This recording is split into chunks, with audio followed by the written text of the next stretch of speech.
Mic test. Testing the mic test. Sibilance.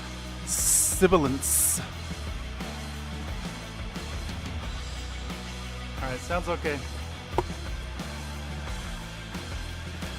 Y'all think making you wait for 3 minutes is too long? I don't. Let's transition on in. Alright. Audio check, sounding okay?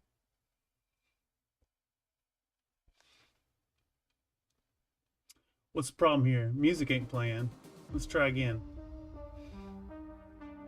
Oh, I hear music. Okay, I can take these off now.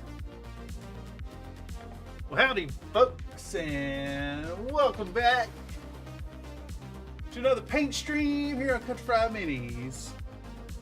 Tonight we're going to be working on Thitania the Barbarian. Finally putting a little work on that model after many promises to y'all. Howdy, another Nate. Welcome to another stream. Everything's looking all right. I just realized, though, I left my model across the room on the build plate, and I don't know where my gloves are. So let me go grab that real quick. I decided that we'll do the full procedure on this model starting tonight. Laying out some paper towels. We're gonna toss the model in my vat of ISO and just like cover the whole thing when dealing with a 3D print. Yeah. So let's go ahead and get this here camera out and start recording. And then if I can find my gloves, I see them. I see them over there. Okay. I'll be able to grab them. Tonight's going to be about just a nice chill paint stream. We're going to be prepping this model. We're going to be talking about glazing. Well, maybe not so much talking about glazing as much as just, you know, like doing it. So yeah, we'll be glazing. So to get started, we want to put out some paper towel and then maybe a couple more up here, and we'll get our big old vat. Not even showing up on the camera. All right, I gotta scoot this back. So we got our paper towel. We'll bust out our big old vat of alcohol, which is cruddy and disgusting at this point. I don't even think y'all can see that. Yeah. Let me step over here real quick and get the model. I'll be right back. See if I can navigate this without kicking the camera, and the answer is no, I cannot. Okay, let's grab this model. Get rigged out. Some gloves. Shout across the room at my microphone. Yeah, fun stuff. Here we go. So, and get that as well. I also don't have my apron on. Might need to do that. Okay, so we've got Thitania on the... She's still on the build plate. We need to remedy that. And to do so, first we need some gloves. Otherwise, I'm going to have resin all over my fingers.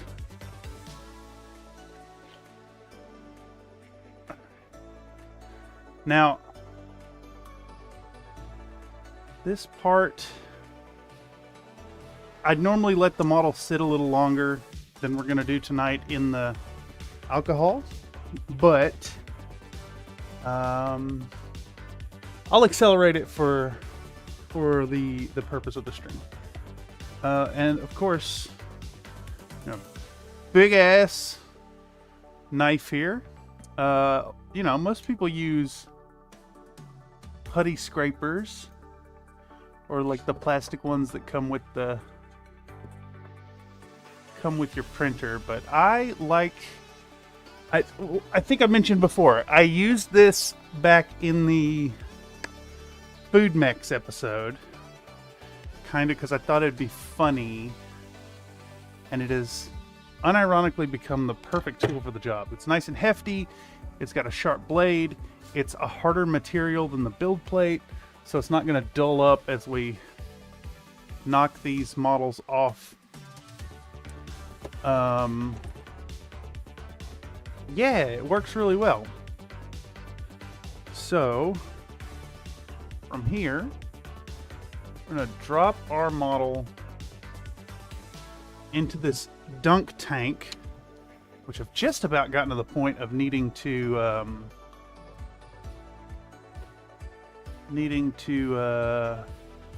clean it again. It looks like some of the supports failed during the printing of this model. But hey, that's what we have, and it's what we're working with, and hopefully it won't affect the quality too much, because I don't have time. I don't have 8 hours to print another Thitania.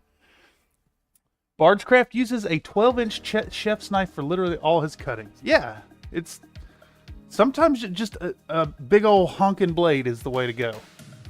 I think it is fantastic, and it works.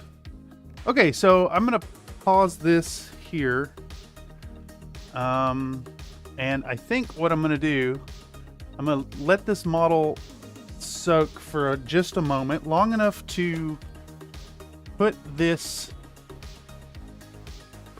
back on the 3D printer over there, and I already put the lid on it, and I want to put on my apron. And then that should be enough time. Normally I'll let this soak for like 30 minutes to an hour or something. Well, I hope I don't get a copyright claim for that music. Let me just mute this for a second. I'll be right back.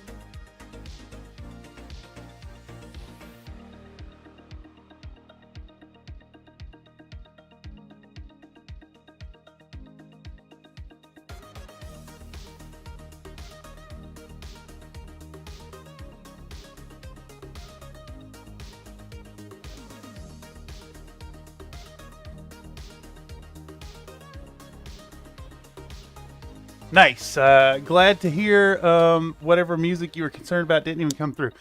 Really, that should be illegal. This guy, there's this Harley rider, I guess, who's always going through my neighborhood, and his stereo system is absurdly loud. Loud enough to be heard over the already absurdly loud rumblings of a Harley Davidson. But you know, what are you gonna do about it? Bay Area is kind of known for bike culture. For pretty sure Hell's Angels has a chapter here, and then there's a few others in the region. But yeah, it's absolutely outrageous when you live downtown and the music comes through. Oh, I just realized I wasn't filming this, So we're gonna put it back in the dunk tank and pretend like I ain't pulled it out already. All right, let's raise this up. As always, I am filming as well as streaming. We're gonna do a real fun, well thought out video essay effectively on the validity of pinup models in your collection. And also I want to use this opportunity as a moment to kind of open the door to working on some fun pinup models going forward. Of course, I'll keep them tasteful. Not some of them are a little too offensive. Less about being offensive and more like straight up 18 plus. But like I think this one's okay. She's topless, but she's not super sexualized. I think it's a really good example for the whole like talking about pinups and the validity of models made for the male gaze, especially in this era now of societal embrasure of feminism and the shift towards like more, what's the term I'm looking for? More gendered equality. So yeah, even though I am a supporter of folks being treated like folks no matter who you are, I am still a degenerate male, and I do appreciate art made for the male gaze. And I think within, you know, on some level, sexualized art is still fine, especially if you're aware of what you're doing, and aware of what you're ingesting, and don't try to, you know, pretend it's not what it is. Anyhow, we have taken this model and tossed it in the dunk tank, and it looks like my resin was not the best on some of these supports. I think it's the failing of the resin more than anything. I mixed in a little of this Sunlu resin to my Anycubic, and I think it has had a detrimental effect of the quality, but it feels nice and solid. So what we're going to do now is we're going to get out Toofy. Plug in old Toofy back here. And toss these models in. We'll give them like, I don't know, 2 minutes of curing. Just harden them up a bit. And then I'm going to dunk them in some warm water and remove all of the supports. And for that matter, I've got, I don't know if this headset's going to reach. I don't think it's gonna. I've got a pot of water in the kitchen coming to a mild simmer, and I'm gonna pour up a jar of water, and I'll be right back. So sorry I'm up and down.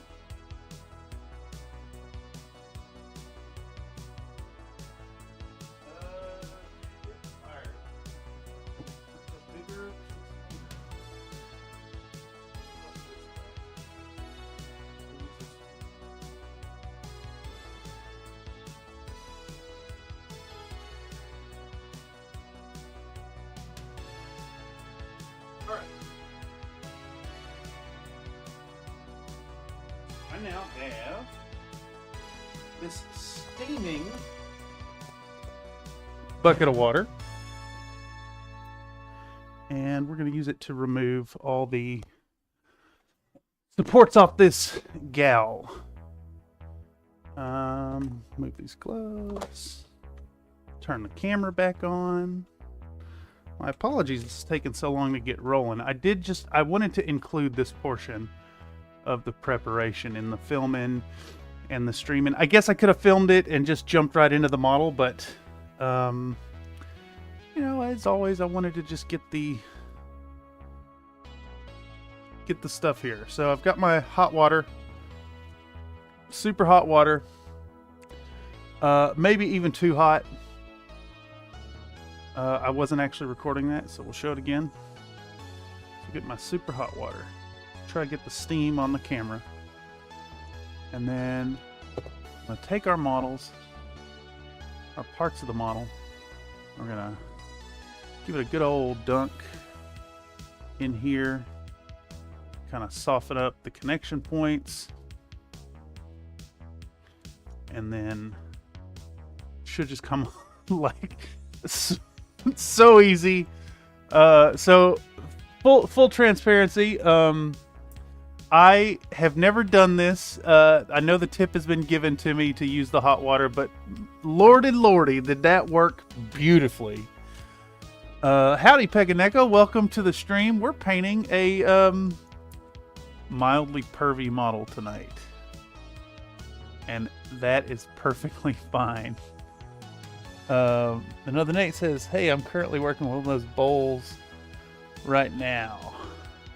Yeah, I'm pretty sure this is a Betty Crocker branded Betty Crocker branded Tupperware container from the Dollar Tree. Pretty sure. Oh man, smooth as butter. Coming right off. Now, of course, this axe is a little thin, so don't want to bend it too bad with the same warming, but honestly, I gotta recommend this technique. It looks like all those supports came off really cleanly and didn't mar the surface too bad, which is important because Thitania has some scars, like on her leg and butt there, that really need to have that detail when we get to painting. Has it been cured yet? It has had exactly 120 seconds of curing under the lamp so far. So it's partially cured. And I'm going to toss it back under the lamp right meow once I remove these last little bits here. This one had some small supports under the chin and a connection point between the top of her head and this arm. But all in all, looks pretty good. The layers were, I want to say they were 0.05. This was printed on my Frozen Sonic Mini. It's one of those, it's the entry-level printer that I highly recommend. And I think I may have auto-generated the supports on this, actually, now that I think about it. I don't remember if I did it in Prusa Slicer or if I did it in the, what's the Frozen software? Cura, I think.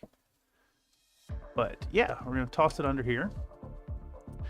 And what's the bonus content we could work on while we're waiting on this here? What's a good piece of bonus content? I could prepare my palette, perhaps. So let's give this a scooch. We'll stop the recording here. Give this here gal a scooch over and have her curing up for a bit, just by a few minutes before we start the priming process. All right. So tonight's gonna be glazing. And I think the plan is to set up, we're gonna prime it white and then hit it with a purple undercoat, kind of up underneath. And I was thinking I might do a purple to red, pinkish type zenithal, and then do glazing to build up the skin tone. And full transparency, I have never done the the glazing approach on a model that's just all skin like this, and I have spent the last hour researching. I followed a pretty nice video by GhostTypeCo Miniatures and one by Dr. Faust Painting Clinic, of all places, who I used to frequent.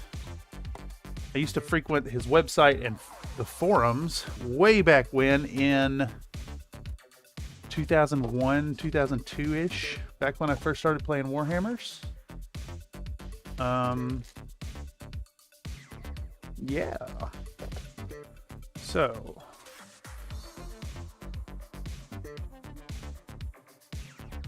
I was really happy to see that Dr. Faust was still a fantastic location for painting knowledge. Really good to see the success that that feller has. It's up to like 110,000 subscribers on YouTube, which is well deserved after many, many years of content existing on the web at large. Okay, so I did notice a bit of an issue on this model, in that the base warped a bit. It looked like it had peeled back from the supports a bit. So we're gonna get out this here Dremel 7300, and I've got a grinding stone bit. Oh, I just broke the model. Lovely. But we want to kind of get this nice and flat. And I really should be wearing a respirator right about now. But that's fine. It's fine. It's a little bit of resin dust. It's actually a huge deal.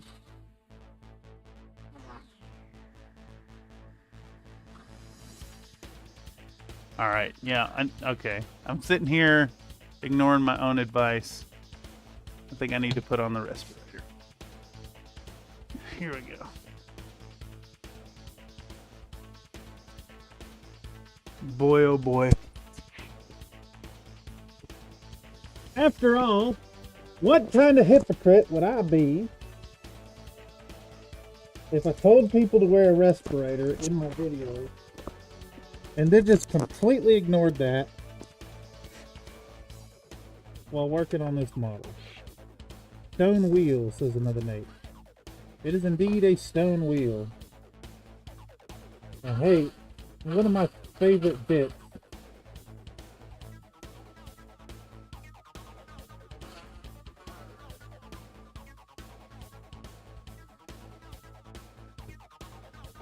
this lid on that.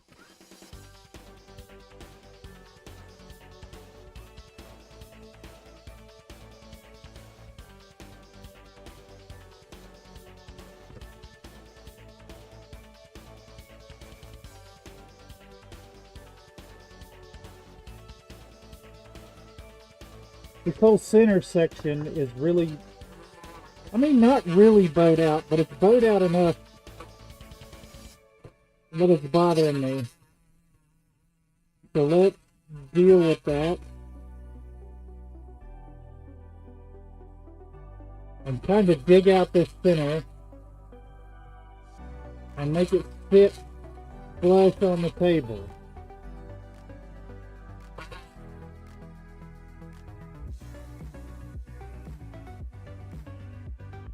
It's not like I'm going to be using this model for, you know, a game or anything, but I do want it to sit nice on the shelf once it has a home.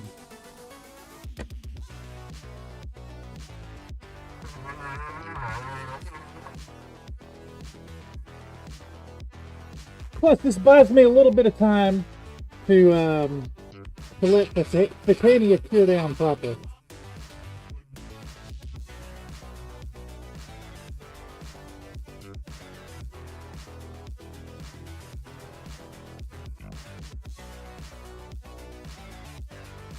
I don't know about y'all, but I always really, I really enjoy when hobby projects need power tools. Big fan. And if you ain't got a rotary tool in your arsenal already, I highly recommend keeping your eye out for one and getting you a Dremel or what's the other brand that does a rotary tool? Proxon. I like this one because it doesn't have a kit cord. I also picked it up at a yard sale back east. So, the price point was perfect. I think I paid $8 for it. And it works just fine. Alright. Okay, so, you know, it's about 4 minutes of grinding, but you can see the base no longer wobbles. Well, you know, I say it no longer wobbles, but it wobbles a little bit. It's much more acceptable now, though. More flat. If I had a piece of sandpaper, I'd just sand it smooth. But we're going to take advantage of this here hot water and give it a couple dunks down in there. And start cleaning up this here mess we made. There's a little bit of isopropyl alcohol, actually. ISO. Alright. So we're just about good to get a rolling on the priming. Just about.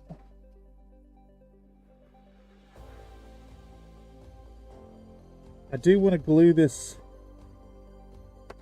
sword I broke off back on.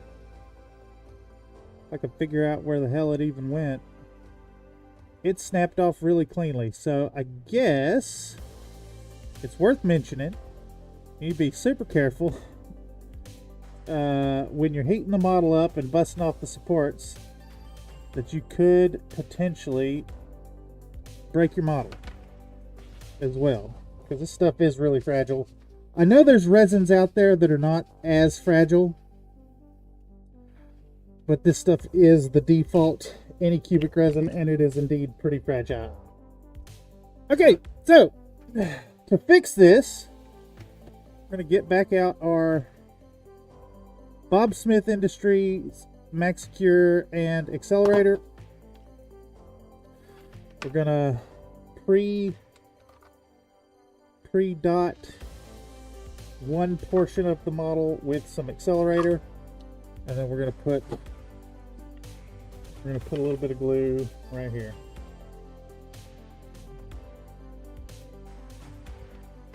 Now the Nate says Proxon is rather limited. All their tools require their power supply. There are plenty of other brands, Craftsman's, Milwaukee, DeWalt. Yeah, that's some good advice. It's every now and then it is absolutely worth going to the hardware store for supplies as opposed to the hobby store. And I think in this case, yeah, picking a good rotary tool, you're going to be much better served going to the hobby store or the hardware store instead of the hobby store. Let's take this off for a second. I'm just going to have to put this back on, but I want to buy myself a second to not have to breathe it too much. All right, so I need to do another little bit of scrubbing on these models. So I have a container that I keep with ISO ready to go, and I got a little old toothbrush here. Actually, I don't want to use that one. I was just using acetone in that one. So we get a little bit of ISO, get a toothbrush. You know, toothbrush is one of those hobby supplies I also recommend keeping around. If you're ever at somewhere like Dollar Tree or Dollar General, or just shopping online to buy some inexpensive parts. Toss you a pack of toothbrushes in your cart. They're really good to have for cleaning and hobbying. Hell, I even did some antennas on one of those commissions, wherein I snipped off some black nylon bristles from the toothbrush to use as antennas on the mechs, and they looked awesome and really in scale. It was a really good choice.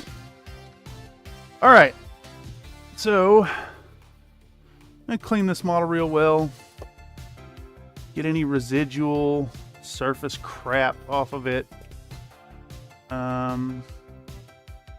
and then I'm gonna toss her back under the cure light one more time, and then we'll get started priming her up. And I've got a bonus model to prime, so as to not have too much time spent watching things cure. Then there are fancy ultrasonic knives, vibro saws. That's so funny. Yep, I've seen those, and that's wild to me that that's a thing that exists IRL. Because I associate vibro knife with battletech.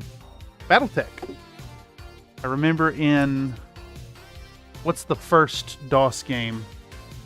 The Crescent Hawk's Inception. The vibro knife is one of the classic weapons that you can utilize. Of course, why use that when you can take the Inferno launcher?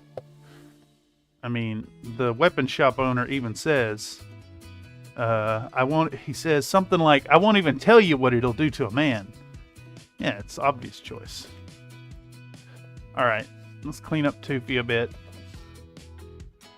And we're going to toss her back under here while I clean up the workstation a little bit. And then I've got my airbrush ready, compressor, and a little spray booth, and we can get priming. I think we're going to start with an initial layer of white primer. And then what I'm thinking, I guess I've already mentioned, is I want to do some purple shadows and then some like pink or reddish light from above, and then we'll take our flesh colors and glaze those in and blend it and make it look fancy. I'm gonna really try and push it here, and I think it's glazing, so it's gonna be a lot of layers, a lot of little light touches. We'll aim for the whole 3.5 hours. Trying to get my streams down to a 3-hour regular thing, and I doubt I'm going to get the model finished in one session, so we'll go as far as we can and see where we're at, and I'll give some progress reports over on the Discord. If you're not already a member of the Discord, check it out in the description down below. I believe I've got a link to the Discord. If I don't have a link down there, you just check out countryfriedminis.com. There's definitely a link over there. Come check out the community for progress updates, and of course, it's a great place to share your own hobby time experience. Okay, so I'm gonna get rid of these gloves. Even though I'm gonna need another pair, I'd rather not mix all the isopropyl and the resin in with the paints. And we're gonna let this cure, and I'm gonna dump out this water and set up the spray booth, and I'm gonna be right back in like 90 to 120 seconds. And for that, I'm gonna hit the BRB. I'm gonna hit the BRB, and I'll BRB.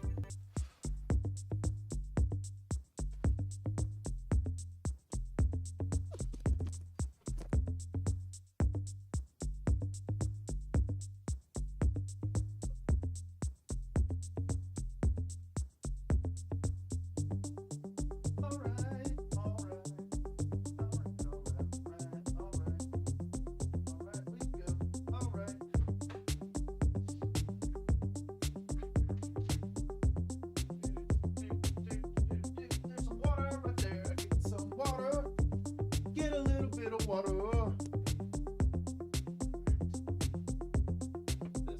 This fucker out.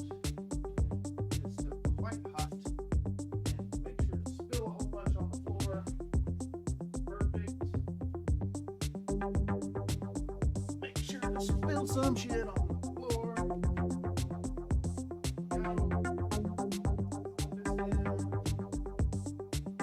Station.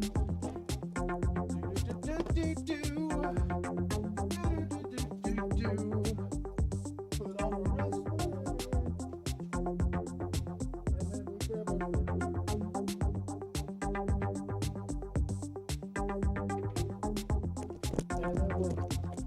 transition back in, and we transition back in. All right, where to put them gloves? Okay, got the respirator back on, hanging that lat up. Let's shift this cure station over here, and that way I can keep my barbarian lady curing up while we set up the spray booth. Let's get this thing in position, and we'll get our water containers, and we'll grab a pipette and the airbrush itself before we get going with the airbrush. What was that about water and sun chips? I got, let's see, I'm drinking on Crystal Geyser sparkling water. There we go. There we go. With a little bit of lemon flavor. My go-to. Again, I've been drinking these like crazy because so I live above a little food store. I guess you just call it a grocer. They sell these for $1.59 all day, every day. And so because of that, I've been drinking a ton of them. I'm a big advocate of bubble water because it gets you to drink your water while also providing the satisfaction of drinking a soda pop. And it looks like my airbrush is good and clogged. Let's deal with that. Take this thing apart.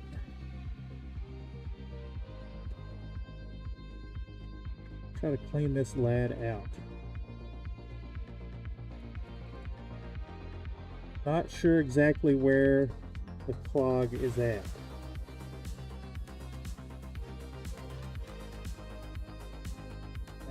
I did a bad job cleaning it last time. Left it in a piss poor state, I think.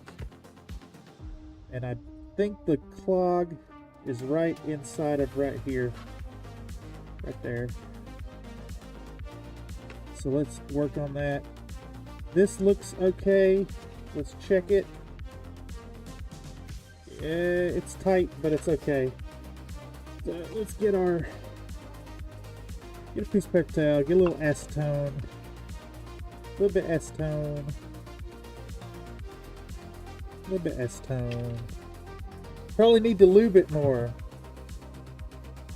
Yeah, that is not the worst idea. Plus, I keep using these astringent agents on it. Yep, there's the clog right there. Okay. So, there we go. Got it pushed through. So what I'll do is I'll get this nice and acetoned up and run it through a few times. Do the same a couple times here. Get a nice thin film of acetone on it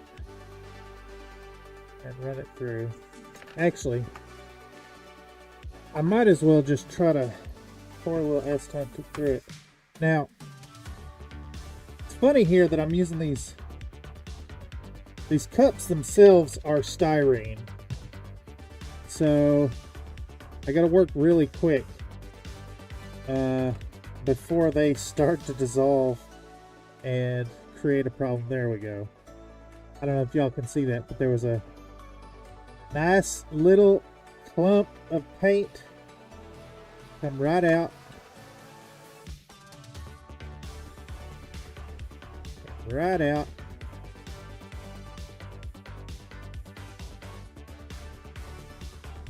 There we go. Got it working.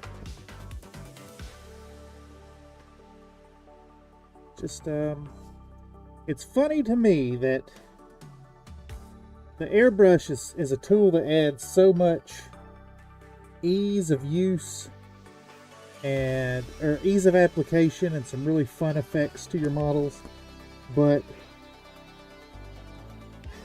it actually adds a ton of work in the process. There's so much cleaning. Clean it in between every color, clean it in between every usage. So much cleaning involved. Alright, and I'm going to put this in here so this doesn't melt through my trash bag. Alright, let's reassemble this lad. And we're going to start with putting this thing back together. Put this thing back together. And then start to put it in there. Now, take our trigger, line it up right back on the valve. Actually, oops, I need to put in this thing first. I don't know what you call this piece, but that's got to go in there before we put the trigger on. Then we'll put the trigger on and knock that in place, and we can start screwing this down.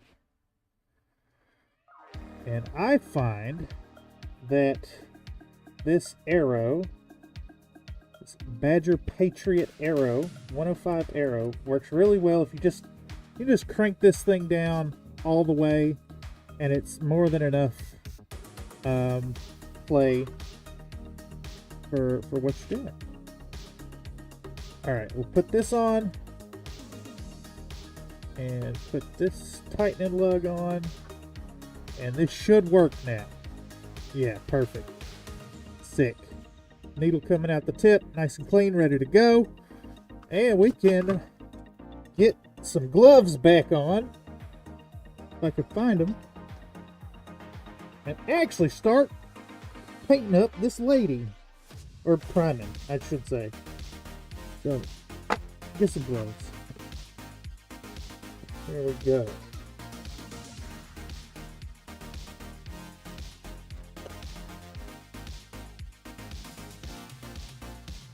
Alright. Gloves on. I'm going to set my camera back up.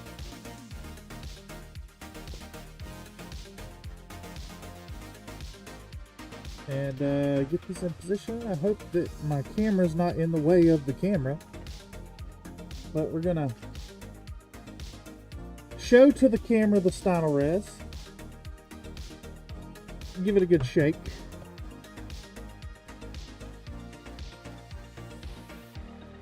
Get this shot good and lined up. And fill this up. A bodega? Bodega, that's funny. I just missed that you'd said bodega when I was talking about the store. I was kind of thinking that, yeah, it is a bodega.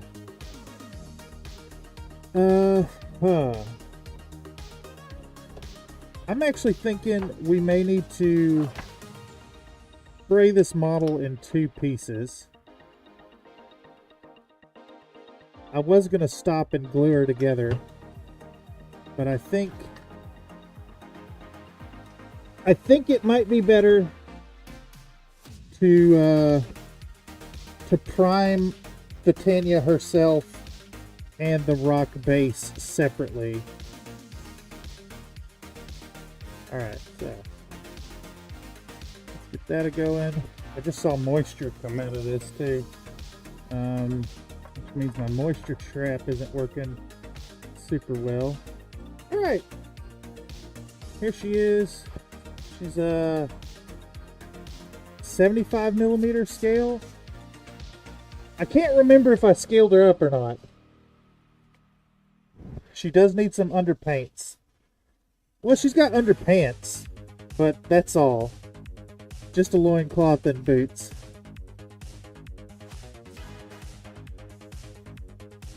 Which is fine.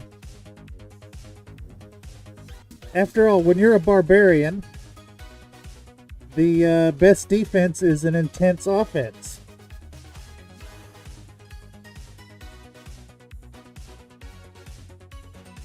So I'm going to use a very light dusting of this primer in multiple layers to try and avoid building up too much. I don't want it runny. And I find, especially when working on the stream here, that if you apply your primer really, really light in these super light passes, it's basically already dry. And it may not be cured, but it is dry to the touch, basically instantaneously. And that works really well for streamed content, so y'all don't have to sit and literally watch paint dry. Also, in a situation like this where I'm handling a model without a base, if this primer coat is already dry, basically instantaneously, I can set it down while working on the other bit. And actually, I can see some stuff that needs to be worked on, so we're going to use this first layer of primer, I think, to sort out what needs to be touched up more than anything. Alright, so we'll also get a little bit get a little bit of paint on the base.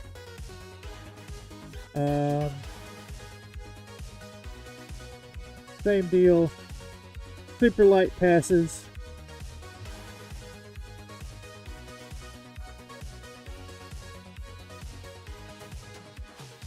Try not to glop it up too much.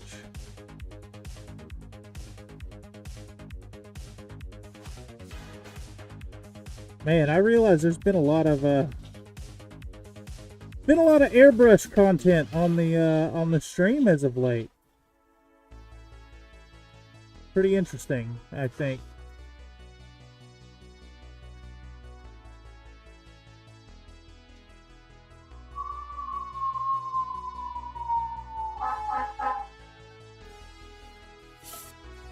Looks like my mic did a good job of blocking out that siren for the most part.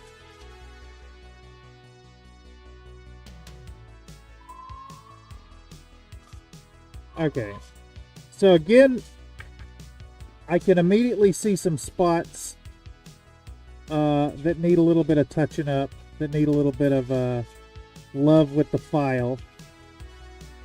So after this first coat of primer, I'm just going to go till the pot is empty. There we go. Let's clean this out and then do a little filing and go back to the second layer of paint here.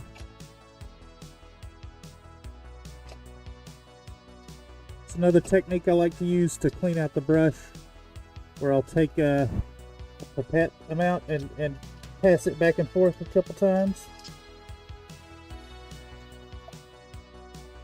And then let's give it a good rinse. Good rinse-a-roo. Rinse-a-roo right here. Alright.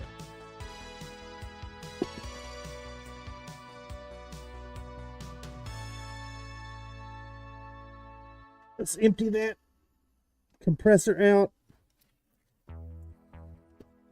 Attach the air hose. Put a little bit of water in the pot to keep it nice and moist. Now I can show the camera that We got some spots here. They're going to need a little bit of love. So let's deal with those. Got some files. I can show, like right here, the back of that axe looks really rough. There was another spot that was bugging me. Under here, needs a little love. So let's just clean that up some. Just clean it up.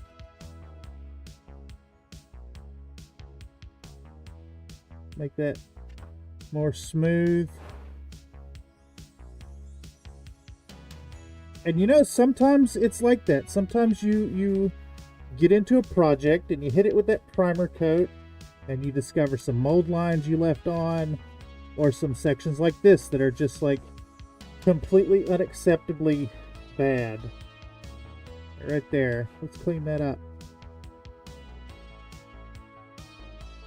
And of course, right here I'm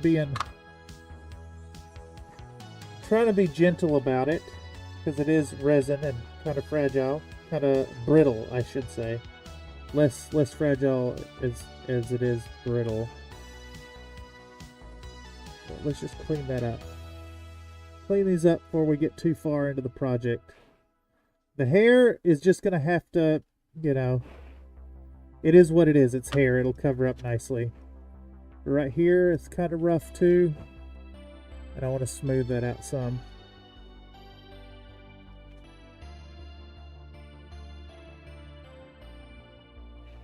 I also notice there's a tiny little bit of support right underneath on her butt, so let's get rid of that. And elsewise, I think that's okay. The bottom of her feet could use a little bit, so we'll do that here.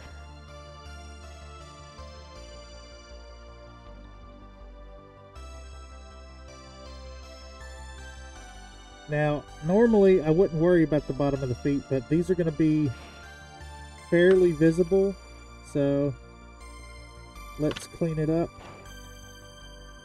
Let's clean it up.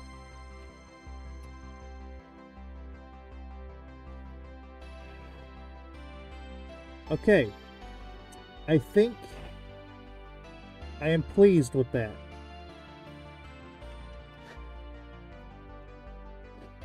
So, with that, we can get back out the primer,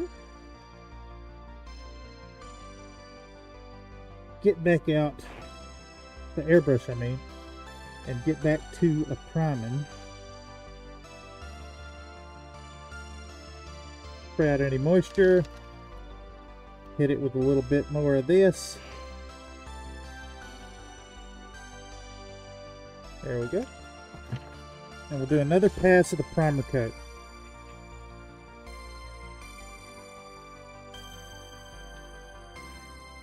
Mostly focusing what we just covered, what we were just filing on.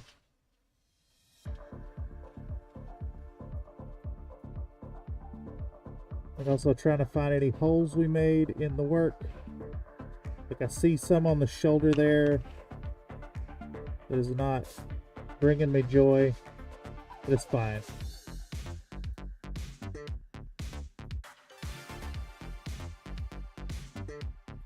Just want a nice bright white base coat to go from. That will really help to build up the vibrancy of the paints going forward.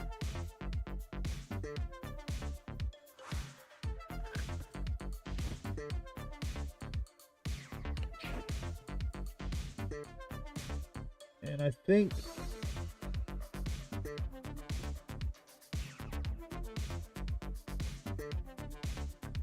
should be all right.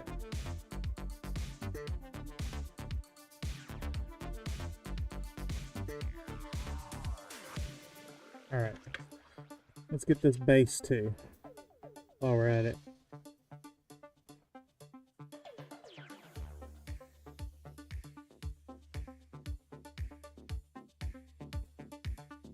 All right, now we need to mix up a new color. And I think the first color we're going to mix up is some purple for the shadows. And hopefully, in the time it takes us to mix that up, the white layer will be dry enough to work with. So let's cut this off. Do that. Start a new recording bit here. I'm going to work with, we need these party cups, which these, I don't know why, but they stick together real bad. And it's really frustrating, but it is what it is. And we'll get that. And I think we'll use,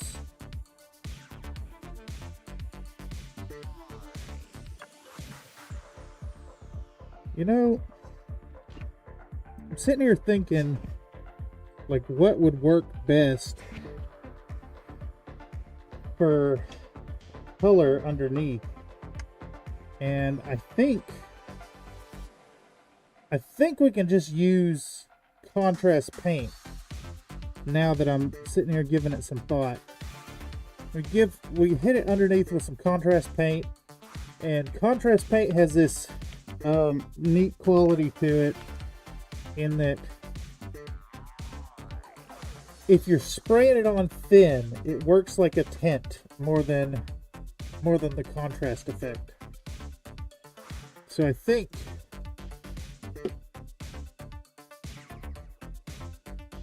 the plan here is to start with the Magos.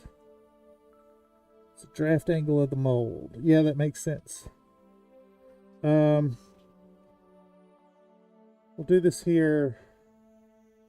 Magos purple from underneath, and then we'll bring the bright magenta from on top. And this one's kind of, it's pinkish, but it's also reddish, and I really like that.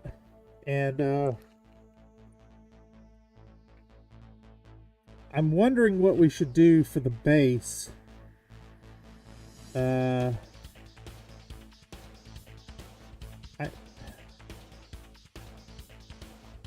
I think we could get away with some blue shadow underneath.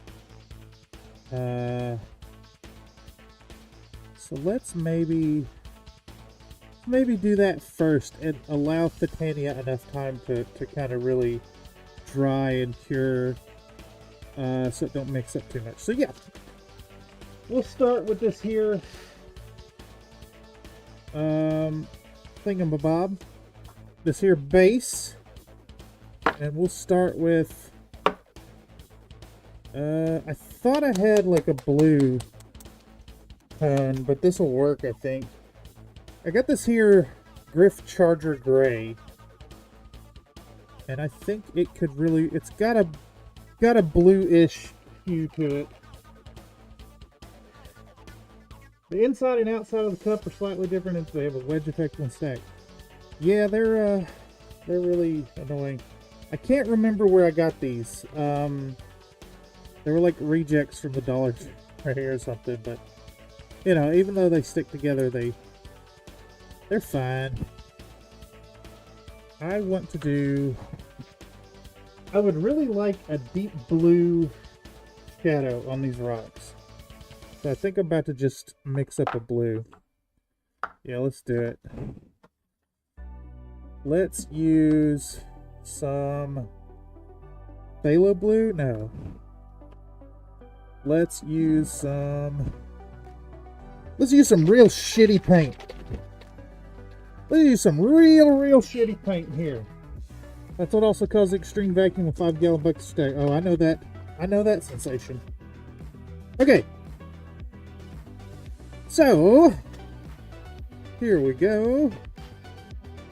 Let's make sure to hit that camera. Turn this one on. We get our little cup of blue. We'll get our apple barrel cobalt blue. Real. ancient paint. I also want to take a moment to mention I've had this bottle of paint for like 8 years now, and it still works, and it's still fine.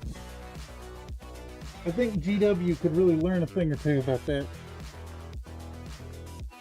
And then I'll take a little bit of our Black Legion contrast, just a little bit. We're going to darken up this blue with a bit of that. Not much, just a little zoop. That's probably more than enough. We're going to hit it with a big old sploot of water times 2. Start mixing this up. I've used way too much blue paint here. That's fine. Can't see what I'm doing. Oh, good lord. I just splattered paint everywhere back here. Again, 2 times. Christ. Alright. Let's give it a good mix with something that's not going to make it splatter back. I think that's about right, honestly. It's blue, it's desaturated, it's kind of dark in the gray territory. I think that's what I'm going for.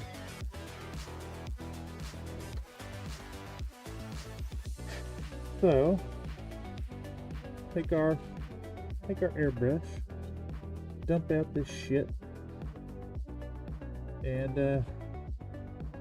put a little bit of this goopy glop in there, and hopefully not clog up the airbrush, which could happen with these cheap paints. I've had it happen before. RFD Hobby, welcome. He says, "Hey Killer, sorry I've been absent, mate. I'll be in touch later today though." No pressure, good sir. I know you're dealing with some stuff right now. It's really good to see you stopping through.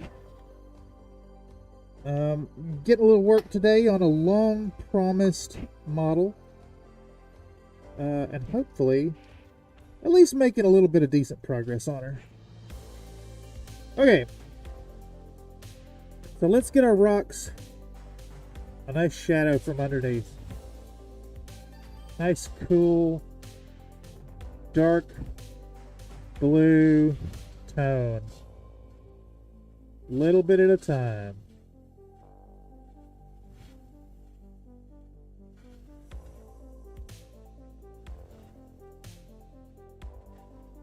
I think what I'm going to do is hit these from the below and to the side, and then I'll come back in with a zenithal on them.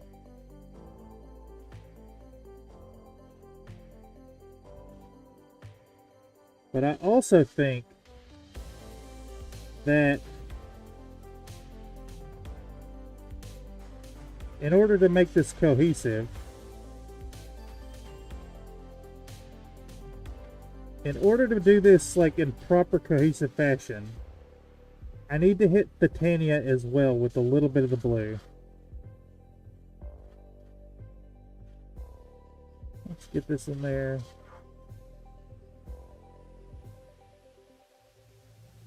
Yeah.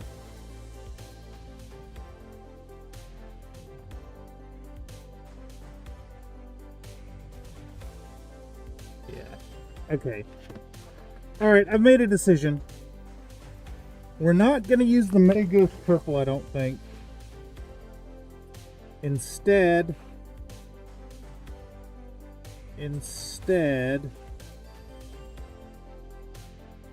we're going to start Thitania out with a really cold shadow first. I need her to match the rocks. It needs to be a cohesive piece. So we're going to hit Thitania from underneath with some blue first.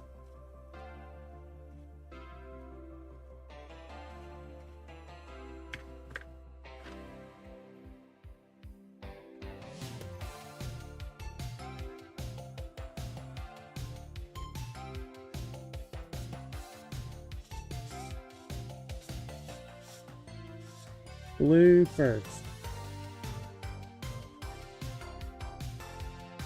Try not to build it up too fast.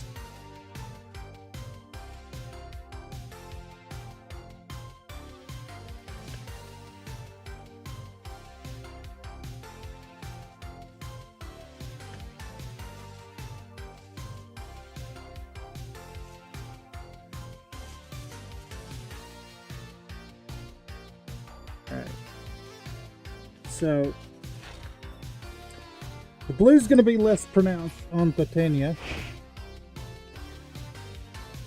but I need it there to make it cohesive. What the hell is that?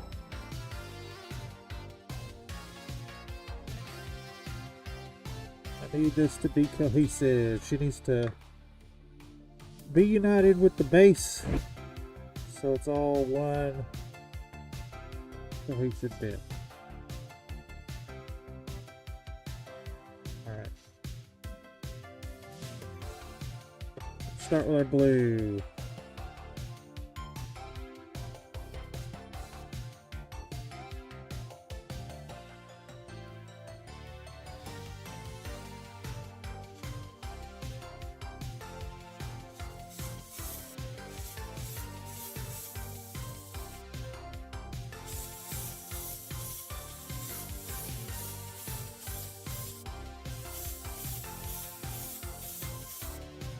And I realize I'm losing my zenithal here, but it's fine.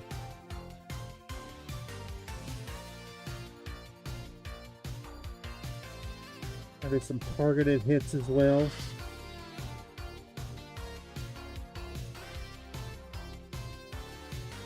So I'm getting real close and using very gentle application. Trying to avoid spider webbing, of course. But I want to get some more precision hits of this darkest color in the darkest creases.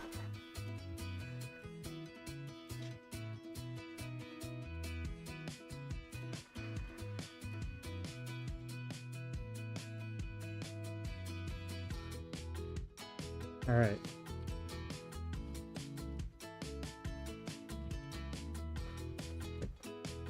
All that lower back and stuff, that's probably needs some blue. All right.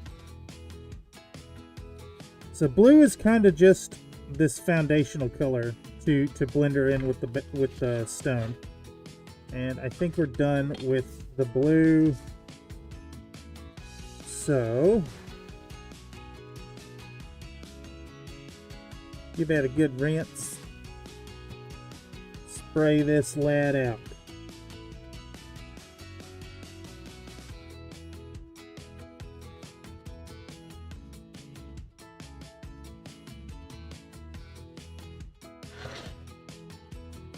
Okay. First color down. Now, base we can worry about separately. I'll just set it over there. I need to figure out a good purple. I think at this point our Magos purple is going to be too dark to get the effect that I'm wanting to do with it.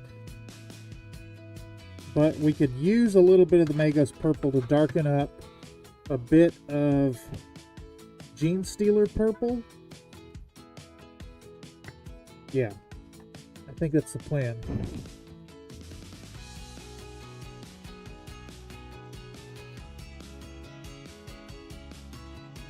There we go. I got a cup free. All right. Yeah, I think that's what we're doing here. Let's get a good fat brush. I know I have one. This one ought to do. So let's do another layer of color.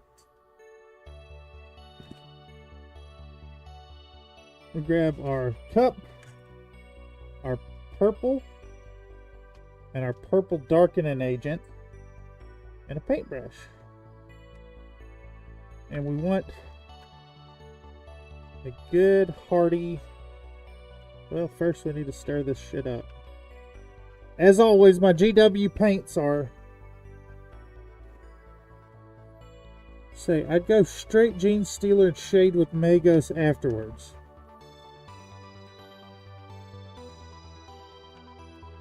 Yeah, I could see that. Though I think what I'm trying to do here is put... I just want some purple to act as all the shadow on all the flesh without... hard to describe. I'm not necessarily trying to paint with this color as much as have an underpainting. So let's darken it up. I need it. I need a little darker than that. Get a paper towel. Just a couple drops of this. Just a few. There we go. Plenty. Actually, that might be 2 drops too many, but let's see. Let's hit it with nice bit of water. Yeah, okay.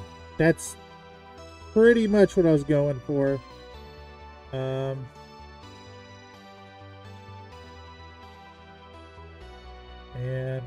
it might be a little thin. Might be a little thin even. It's fine. We'll do it as a less is more approach. A little bit at a time. Yeah, it looks about right. You want it about like milk. Okay, here we go.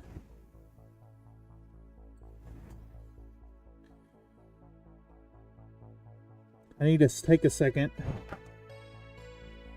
The moisture in my mask is making my nose run. So let's pause that. Let's do this for a second.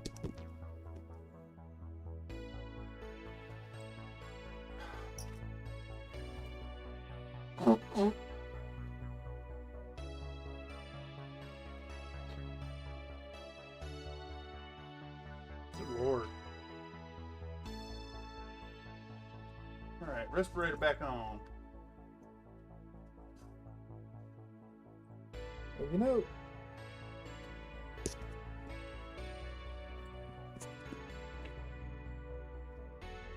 it definitely didn't cross my mind that I'd be doing another, you know, airbrush stream basically. But this is where we're at.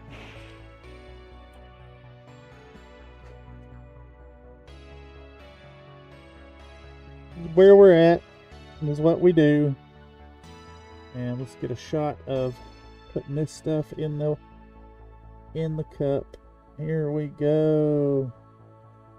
All right, let's move this out the way. All right, so I think I'm gonna need to maybe turn down the pressure actually. Let's go down. Can't see what I'm doing. Can't see what I'm doing. Let's go down.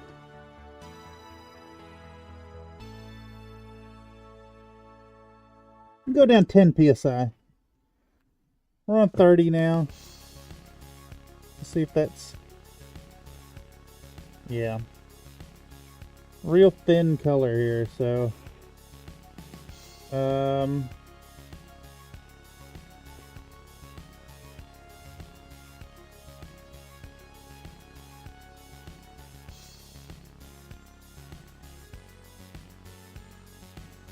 We're just going to slowly, well, for one, make sure to drop the model.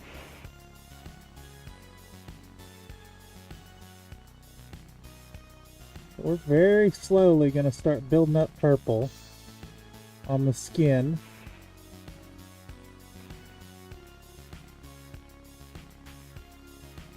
Probably ain't coming through great on the stream, but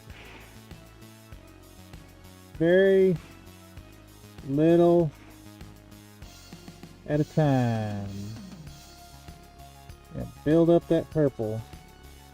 I'm trying my best to just aim the purple at the flesh.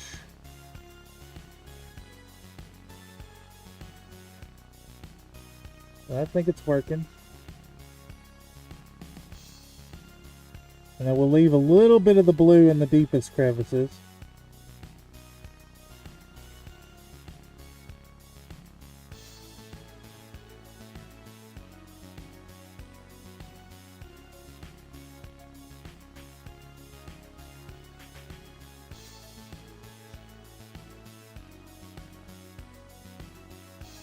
What the hell is that? Did that come off my fingertip?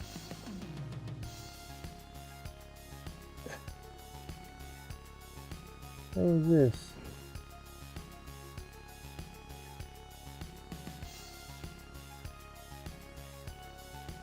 Damn, that sucks. I got a fleck of paint on there. I hope it don't show up in the final product. Hopefully I can give it just a nice coating and make it disappear.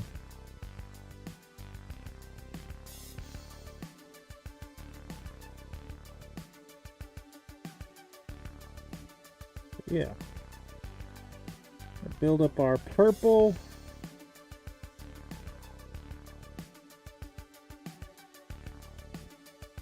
From below. And keep the blue in the deepest shadows.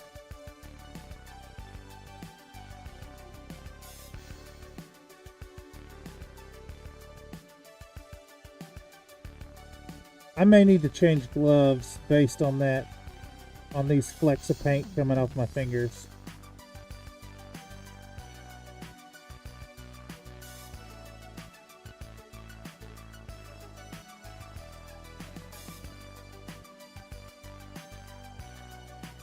Yeah, I think I'm going to change gloves here.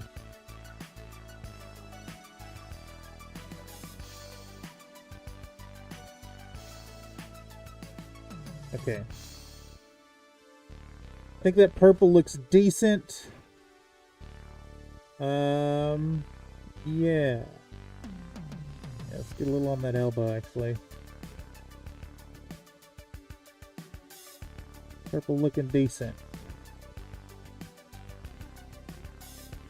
I just don't like that that fleck of paint came off on the bottom of her right breast there, because that's going to be, it's probably going to be a spot of uneven glazing later. But yeah, that purple looks all right. Let's take a second to change gloves.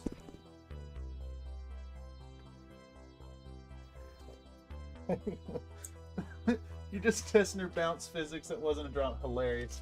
Just like Subway, every process requires a glove change. Yeah, exactly. That last, my fingers are getting a little cruddy with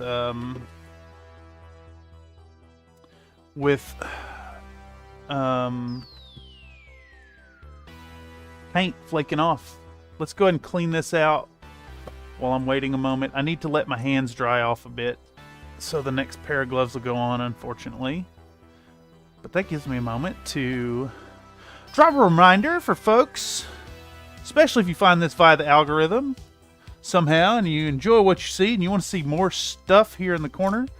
Not everything here at Country Fried Minis is live streams, though I'm looking at doing a weekly live stream. We're going to be doing the paint stream every Wednesday, and the we've got a live Infinity game every other Monday, and at some point, perhaps in the new year, we're going to be looking at doing the Tabletop RPG Tuesdays. And of course, none of this is meant to supplant the full-length content, so expect more videos out of the corner every now and then with increasing regularity as I wrap up this next and final semester at San Francisco State University. But if you do like what you see and you want to support the hobby, Consider joining up as a channel member for access to fabulous biscuit-based emojis. As we go forward into monetization, you'll also have access to ad-free streams if you're a channel member. So for as little as $1 a month, you can support the channel directly and, you know, show off your love for the channel. Furthermore, we have a Patreon. If you really want to support the channel, the most direct way to support what I do is over there on Patreon. So check it out. I'll be posting there every now and then with some exclusive blogs, as well as polls and whatnot. But if you want to get the flavor of Patreon exclusivity and some behind-the-scenes stuff, make sure to check out countryfriedminis.com, our website. Not asking anything of you over there. A great place to find some posts in a blog format about what's going on, as well as a place to see the stream schedule. So check it out. The channel's always growing. The community's growing. Yeah, we'll do some more fun stuff as we go forward. So I'd also be remiss if I didn't take a moment to thank y'all for your viewership. For after all, this content is for y'all. I know way back when I said I started the channel for myself as an excuse to paint more models, but slowly over the last 2 years, the viewership of awesome viewers like y'all has made this worth doing and make me feel like I got to put out some fun stuff to keep y'all entertained and maybe even share a little bit of country fried wisdom. Anyhow, I think that's enough shilling for my stuff. My hands have dried enough to put on some gloves. So let's mix up another color, and we're going to hit Thitania with a more top-down targeted pink tone.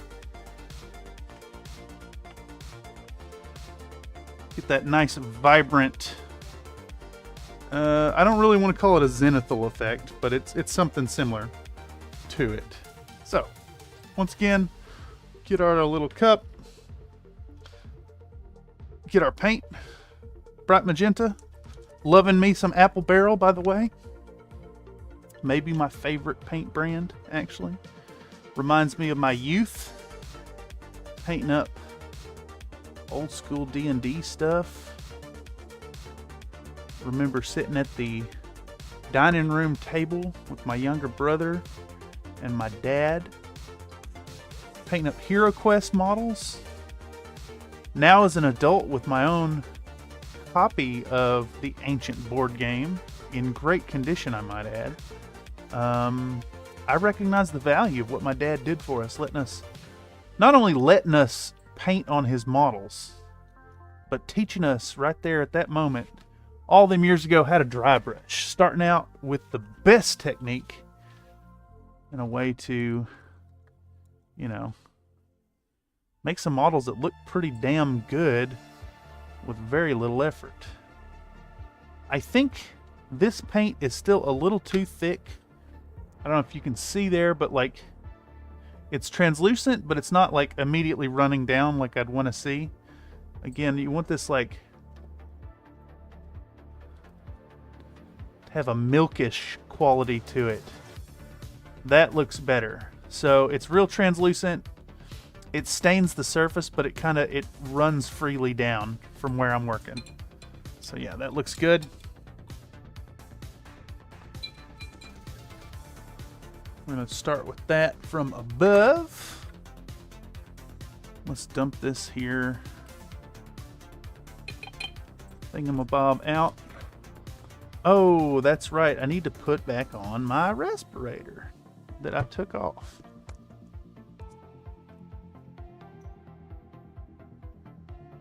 Put this thing back on. Let's put this thing back on. Let's do it. No sense sitting here breathing atomized particles of paint. I'm trying to paint the model after all, not the inside of my lungs. Okay. Get this in position. Get our little pick-a-ma-bob and our pink paint. And there we go. Set this up a chair. Grab this. Oopsies. Spilling stuff. There we go. Alright, so kind of the same deal, but we're gonna hit this more from like a downward angle.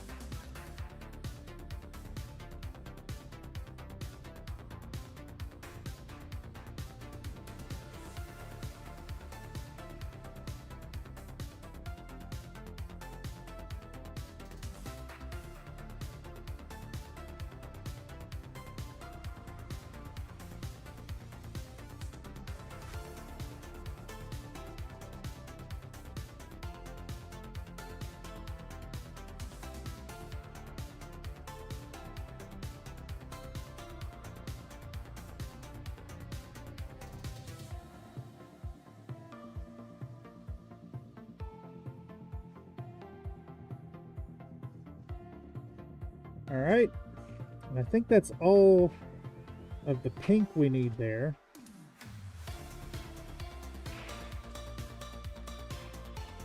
And then let's dump this out, because I want to do one more layer of this stuff.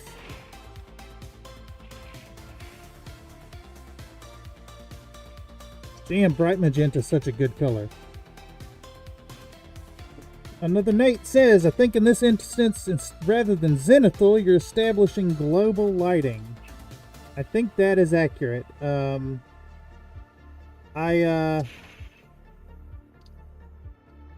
originally was thinking I was going to do this model in a really bold two-tone lighting instead of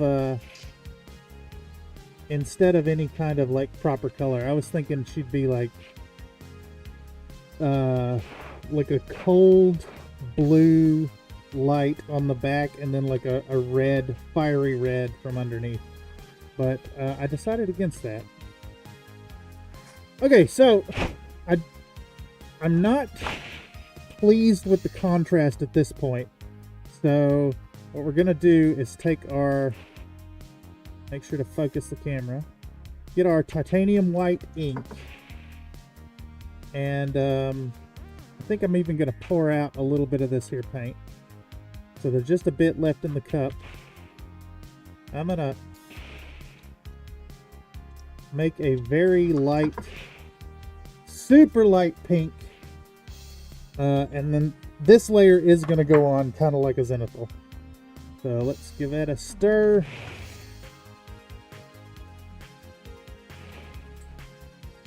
Yeah, that looks good. Drain this off.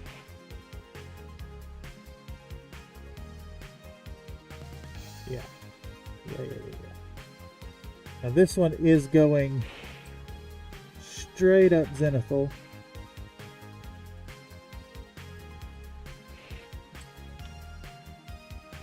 One more layer to really make this work. So we're just going to get our gal and hit it.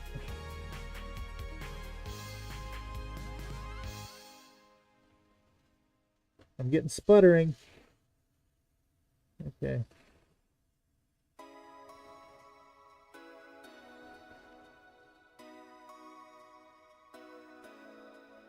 This is, why is it splattering? I'm gonna have to turn up the prep. So I really don't know why, but this airbrush just cannot handle a good smooth flow at lower PSI.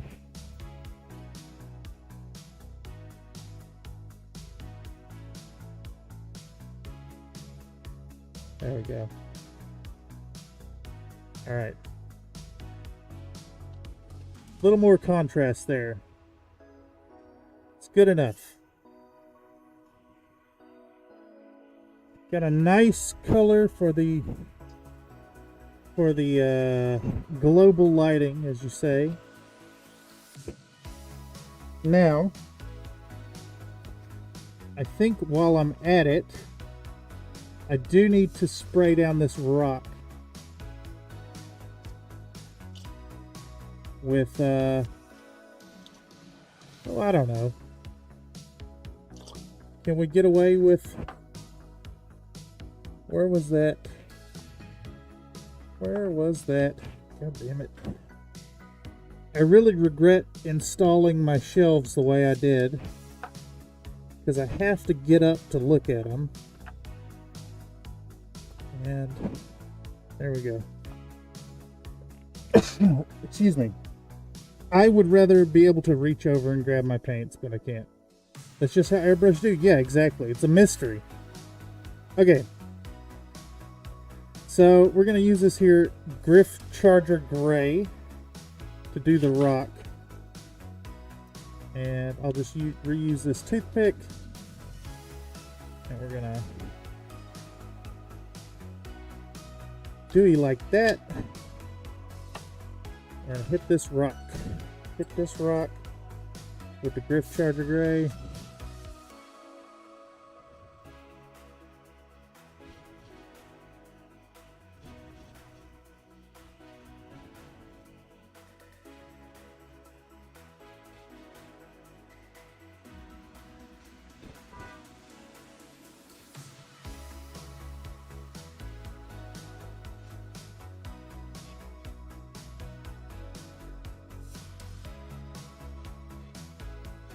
Gonna build up a little bit of gray on them faces.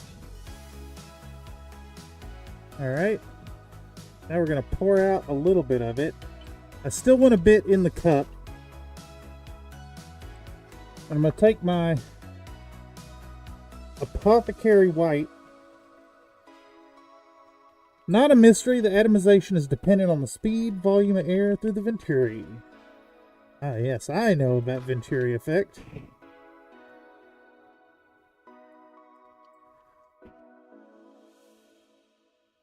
I am aware of things. Alright. Gonna hit our...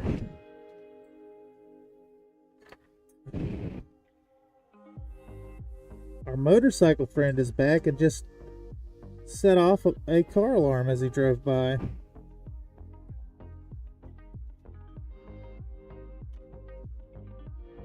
Alright, so we got a nice lighter gray now. Gonna hit these in another pass.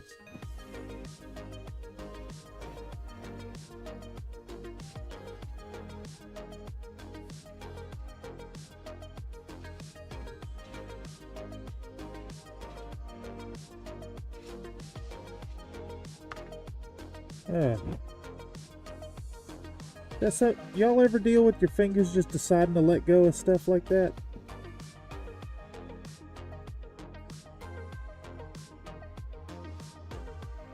Now I'm getting some white speckle in this gray that look awful.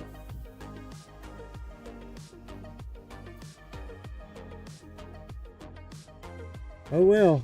They're just gonna have to live there.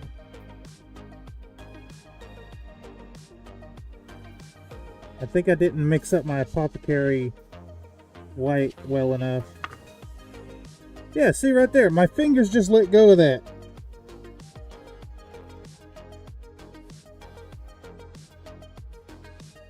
Low pressure just drags out globs without blasting them to mist. Yeah, that makes sense. Which is rough, because sometimes I need super low air pressure. I just can't really get it as low as I'd like it.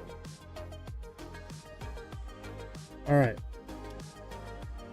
Now we're going to take a little bit more of our white from before. And use that. And make sure to splatter it everywhere as we bubble it up. Hit this.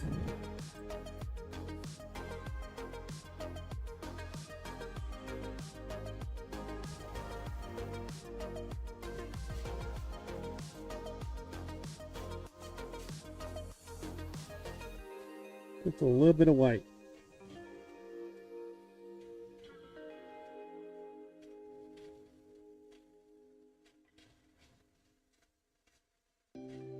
Alright, we got some gray rocks. I'll clean them up later. Alright, So how far in are we? I can't even see because, damn, over an hour and a half in, we haven't started the glazing at all. Let's dump that out. Let's clean out the airbrush. You can take off this dang old respirator, which, so my respirator is well worn at this point, and the band that keeps it tight to my head has been steadily losing elasticity over the last couple years, and it's gotten to the point now that it is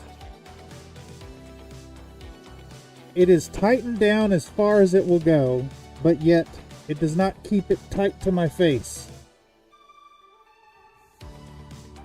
Lower air pressure wants bigger orifice, which is counterintuitive. I think I'm using a 0.05 millimeter nozzle, pretty sure.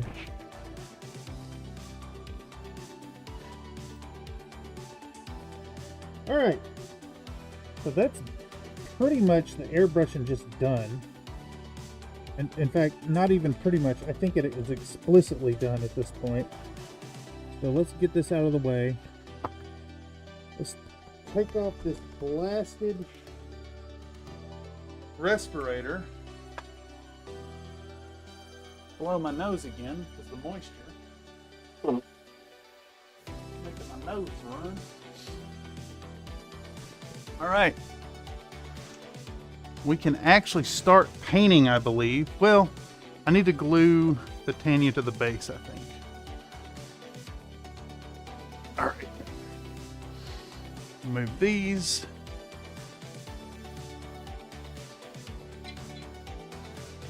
Move those. Grab these models.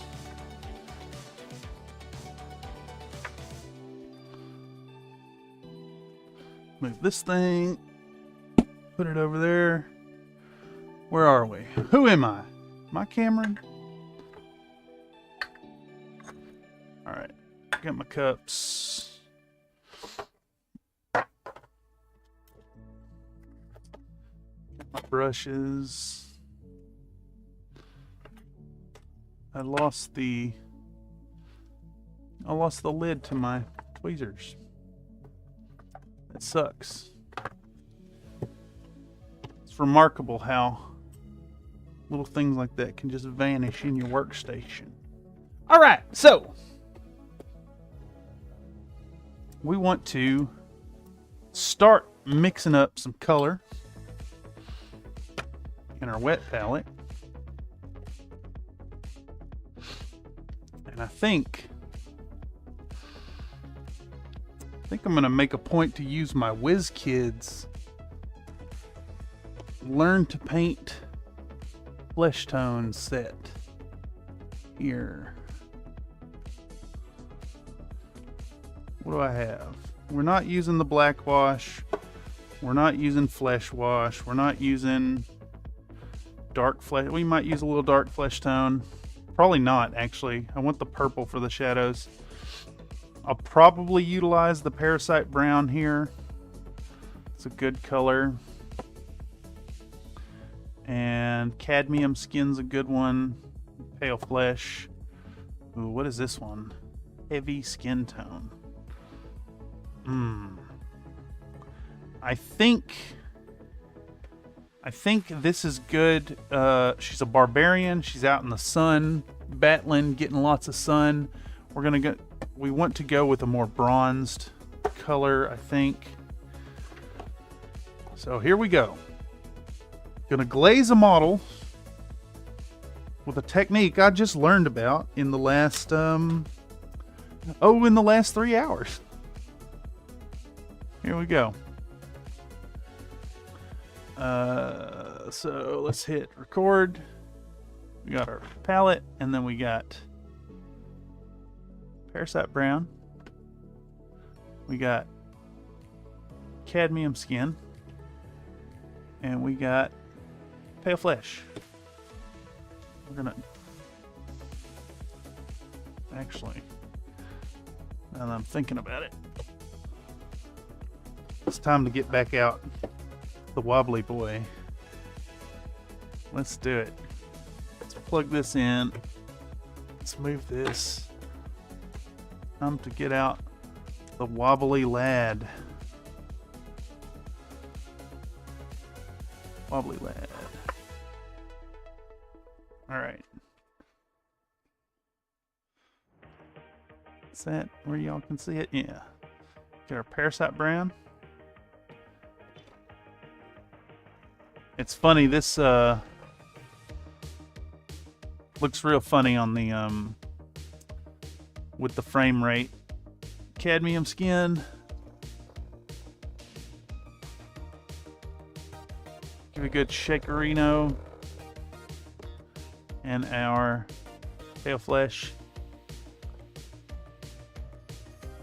You can really see the vortexing motion in 30 frames per second.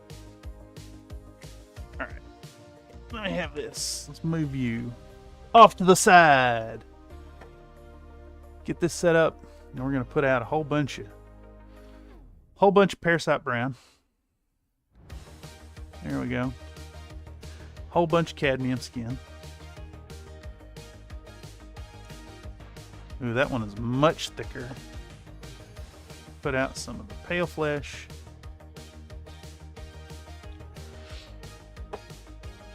Put a few drops of water up here.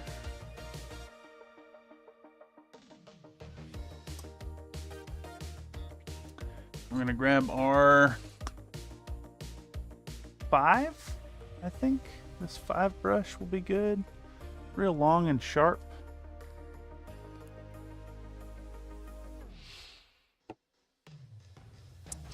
Make sure to test it out with a good tongue test. All right, we're gonna take some paint. We're gonna take some water.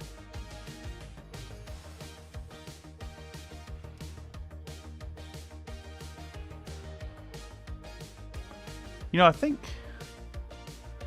am I getting ahead of myself? Should I glue this to the base first? Maybe not. I think it's fine. Take our glaze and just start putting this paint on. I think it's still a little too, maybe a little too thick still. Yeah. Put a little more water in it. And just start putting on this here. Glazed down, or watered down paint real translucently. Translucently, is that a word? I don't think it is. I don't think that works. So at this point, I'm basically just leaving the purple in the deepest crevices. Like that scar is just gonna straight up stay purple. The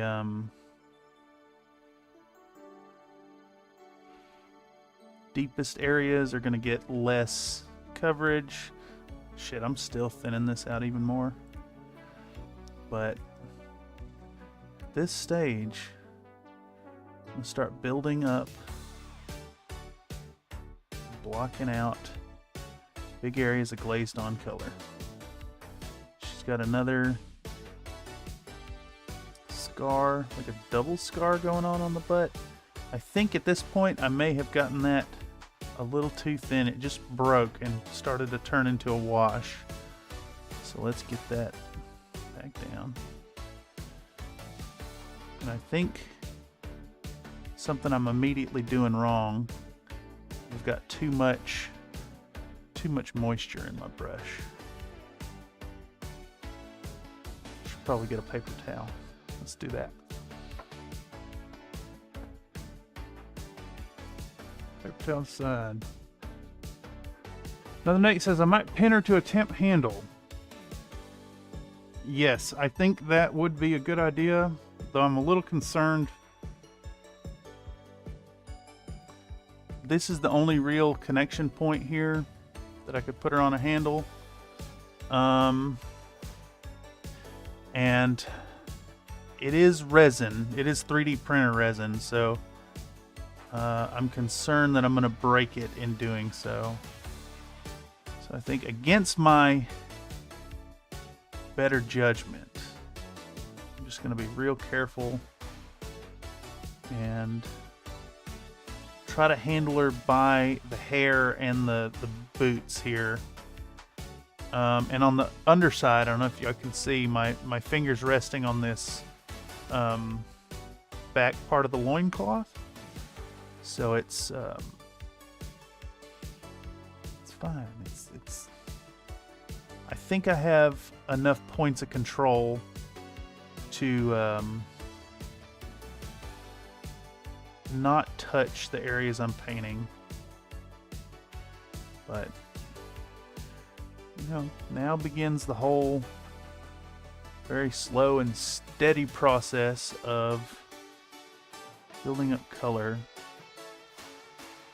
And I need to remember here that when you're glazing on colors, or when you're applying paint in general, that you should be pushing the color towards the area where you want more paint to show up. I always forget and tend to just work backwards to that. The whole, like, forgetting that where you lift your brush is where the most color's gonna be. Yeah, we're gonna slowly work around this model and build up many layers of paint. I think, you know, we'll hang out here in the hobby stream to get a 74-pound axe. Yeah, exactly. It's absurd, right? You wouldn't be swinging this thing around. Also, welcome, Emery. I saw that you stopped by for the Infinity stream, but was busy looking stuff up and missed saying howdy to you. So my apologies there. But the Infinity Clash live games of Infinity will be played every other Monday.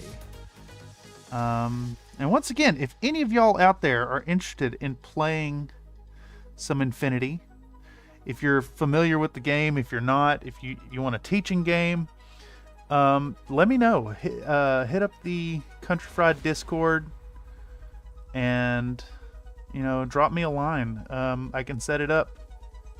Love to have you on it. Love to do some teaching games at 6 p.m. Pacific Standard Time every other Monday. We'll be playing some Infinity. Really like that idea of kind of bridging the gap between video game and miniatures. And Infinity, the game itself, works really well for Tabletop Simulator. It really replicates the experience quite well. Quite well. See if I can't swing this camera around. Get y'all a better angle. How's that? No? Yeah, I think just about. I'd want to pin her to the base anyway, so I'd have already drilled that foot. Yeah, yep. Or have drilled the STL. That's a really good point.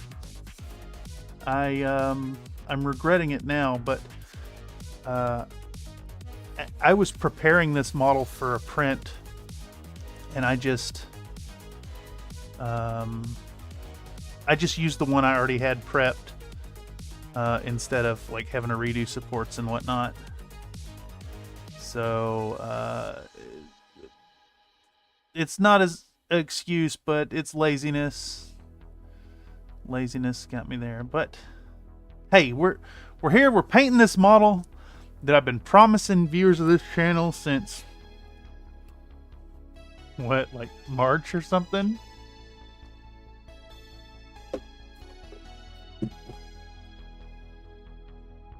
You know, lessons in changing plans and whatnot. But it's fun. I'd be a liar if I didn't if I said I wasn't kind of dreading it, all this skin really demands a I don't want to call it a fancier paint job, but a higher quality paint job. It really demands some glazing. And honestly, I in theory know what glazing is, but I'd never attempted it on a model. Not at this kind of scale, at least. So it's definitely, you know, been intimidating.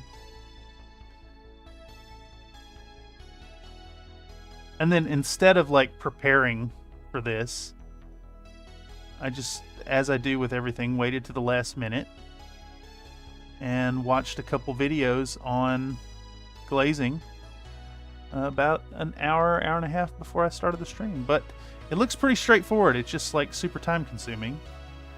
So again, we're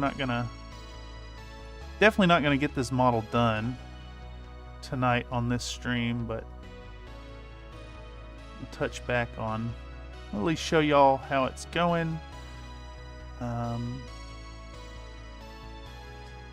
I might hop in the hobby hangout tomorrow. I want to get out of the habit of streaming on Thursdays because Wildcat144 has been doing Thursday streams, and I don't want these to cut into that time slot.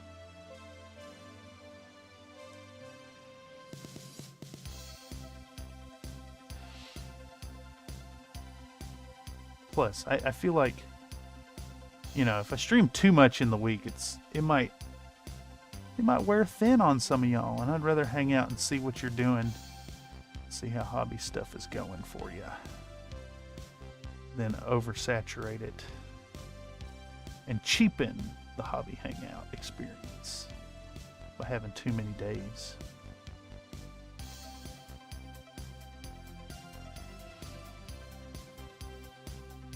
Another note here,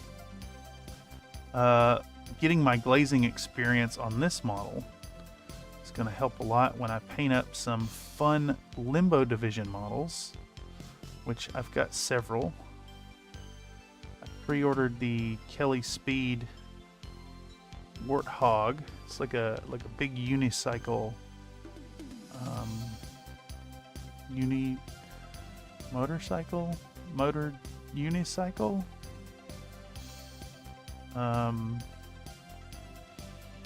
Yeah, I pre-ordered the 75mm Kelly Speed, and I think that'd be a really good, fun paint up. It's actually it's a Limbo Division model that's not too racy for YouTube. So if I can learn to glaze well before that arrives in January-ish, I think it'd be a valuable experience. If any of y'all out there have glazed models and had any experience with glazing them, let me know in the comments down below. Or head on over to Discord, the Country Fried Minis Discord. Post some fun pictures. We'd love to see them over at the Hobby Corner.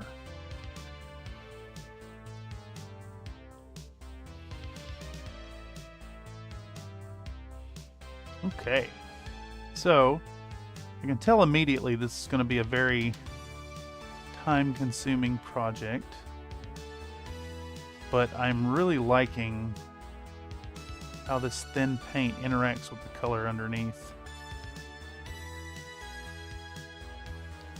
Feels a little more artistic than you know, straightforward layering.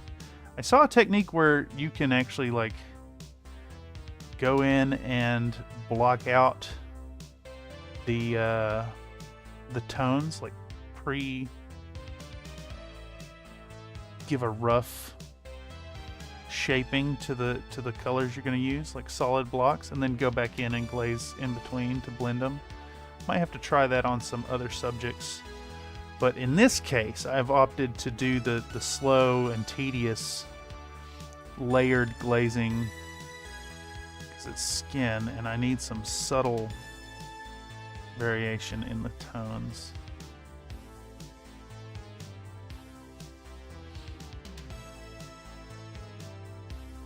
Monocycle or monowheel. Yeah, monocycle. That makes sense. Emery says, Murder a Turkey Day coming up. Gonna eat a whole pot of Ben's wild rice. It used to be Uncle Ben's rice, but now the rice is brought to us by the Killer Rat, Willard Train, and Michael Jackson sang to. Ah, yes. Damn. Big old thing of rice sounds pretty awesome. I usually eat more rice in my diet, but I ain't in a while. I've taken to cooking it in my Instant Pot.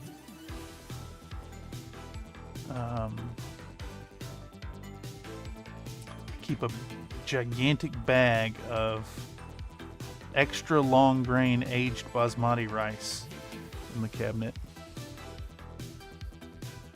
Another Nate says, I've only glazed a donut. Glazed donut sounds good. I got a weak spot for sweets. And just about any chance I get to find a nice vegan donut, I jump on it. Of course, this is the Bay Area, so, you know, readily available.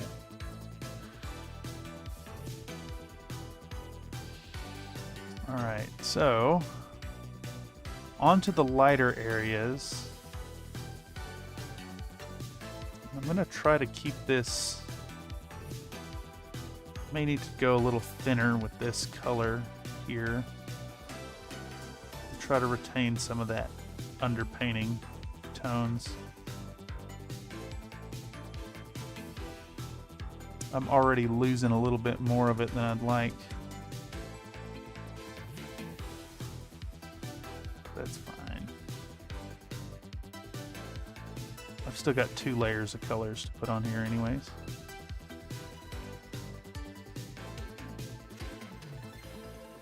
What color nips? Going with brown nipples.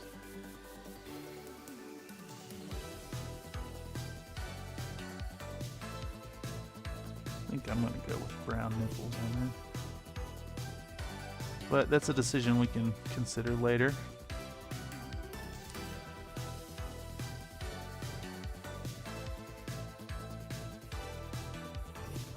Real fun sculpt here, I think. It's hard to find a good pinup that's not just absurdly sexualized. A lot of people just like run with the sexy model thing and go nuts with it. This one's really well done, very understated.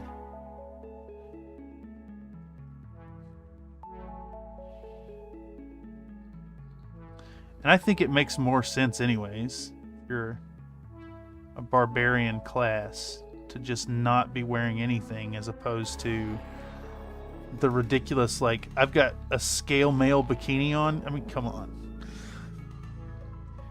Glazing used to be a bigger deal because all acrylic paint was thick and needed to be watered down. Now they sell it pretty well ready to paint with. That's interesting you mentioned that, Emery.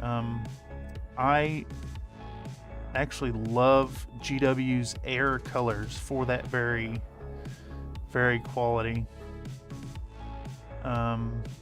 Very nice to have some paints that you can just, you know, take right out of the bottle and go with. Alright, I've made an executive decision to get rid of the purple shadow right there. We're going to keep this parasite brown color for the shadow right here, keeping the purple towards the bottom of the belly and in this fold of flesh here on the hip, underneath the breasts, on the inside of the leg here. Those areas will keep more of that purple tone. Let me get a little more footage of working on this parasite brown.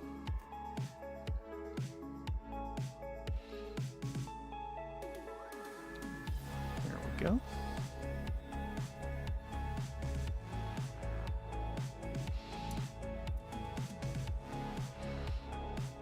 Oh, this is gonna be, I don't know how the video is gonna turn out. So I'm not quite sure exactly how I'm going to word the argument I'm making, but I have a good feeling about the quality of this model. This paint up's going to be great. Time consuming. We're aiming for a Christmas Day release, I think, for this video. I want to get at least one more video out before then. I've got it in Premiere. The editing has started. It's going to feature some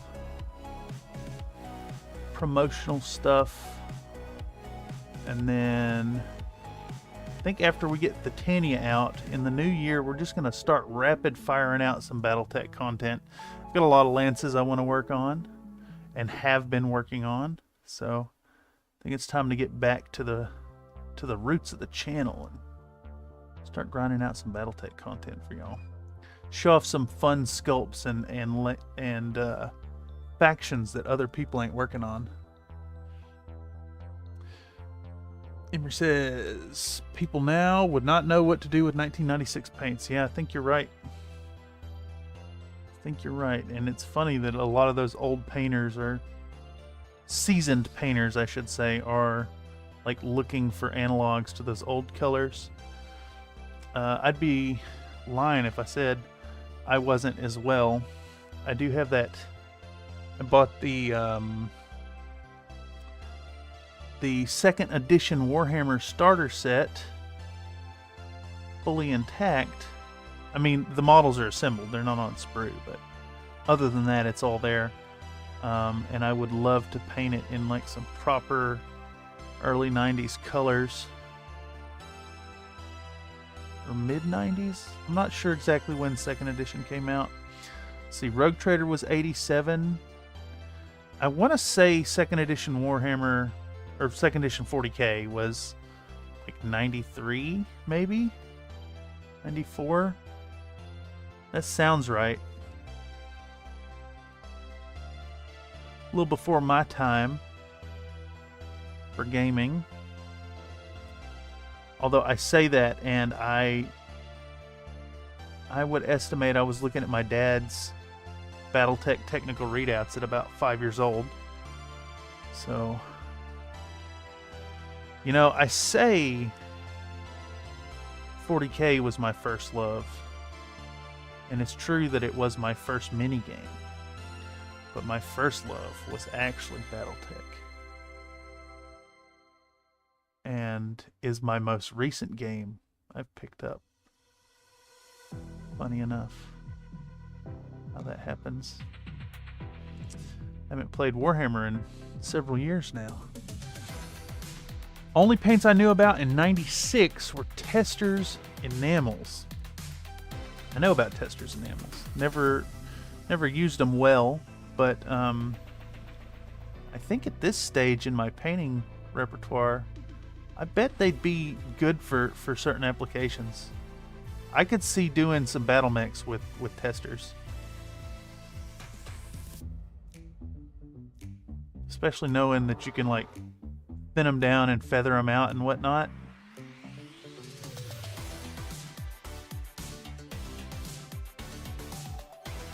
Okay.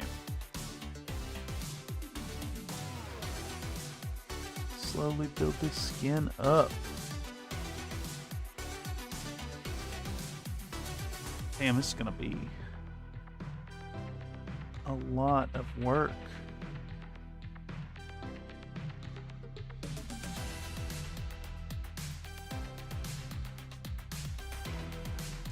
Plus, I don't know what's going to happen to this model. Is it just going to become a shelf queen, or is it something to give away to a subscriber?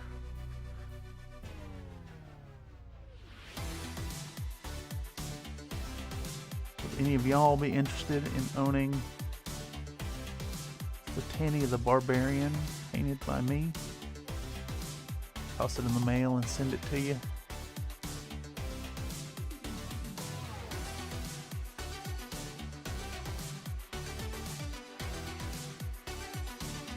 What I did with those food mix. Painted up the Eat at Joe's hot dog hamburger mix. Send them out to a subscriber.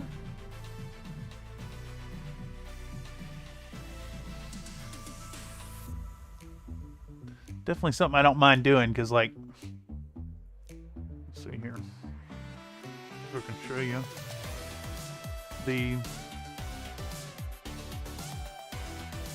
a lot of these models just end up being. Can I angle that there? They just sit up on the shelf. They don't go nowhere. They take up space. Like my hunchback now is just like. It's a 12-inch hex. I ain't got nowhere to put it. Although that one, I don't know how I'd be able to send it off. I thought about selling the hunchback, but I feel like it'd be really hard to ship. Shelf candy, yeah.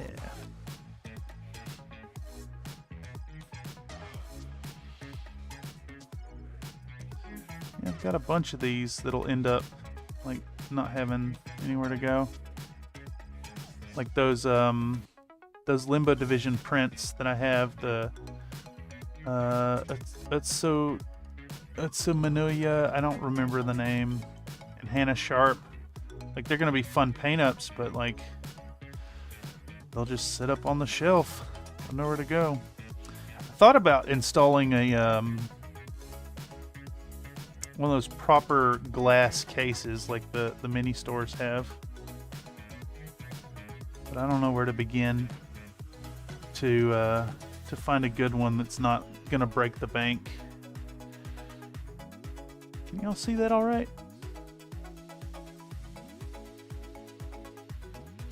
Trying to be cognizant of the camera here. It's a little too.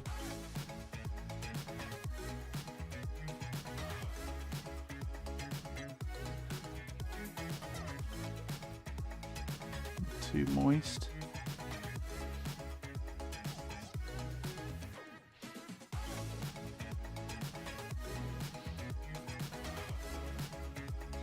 I'm continually just working with a brush that's too wet for this.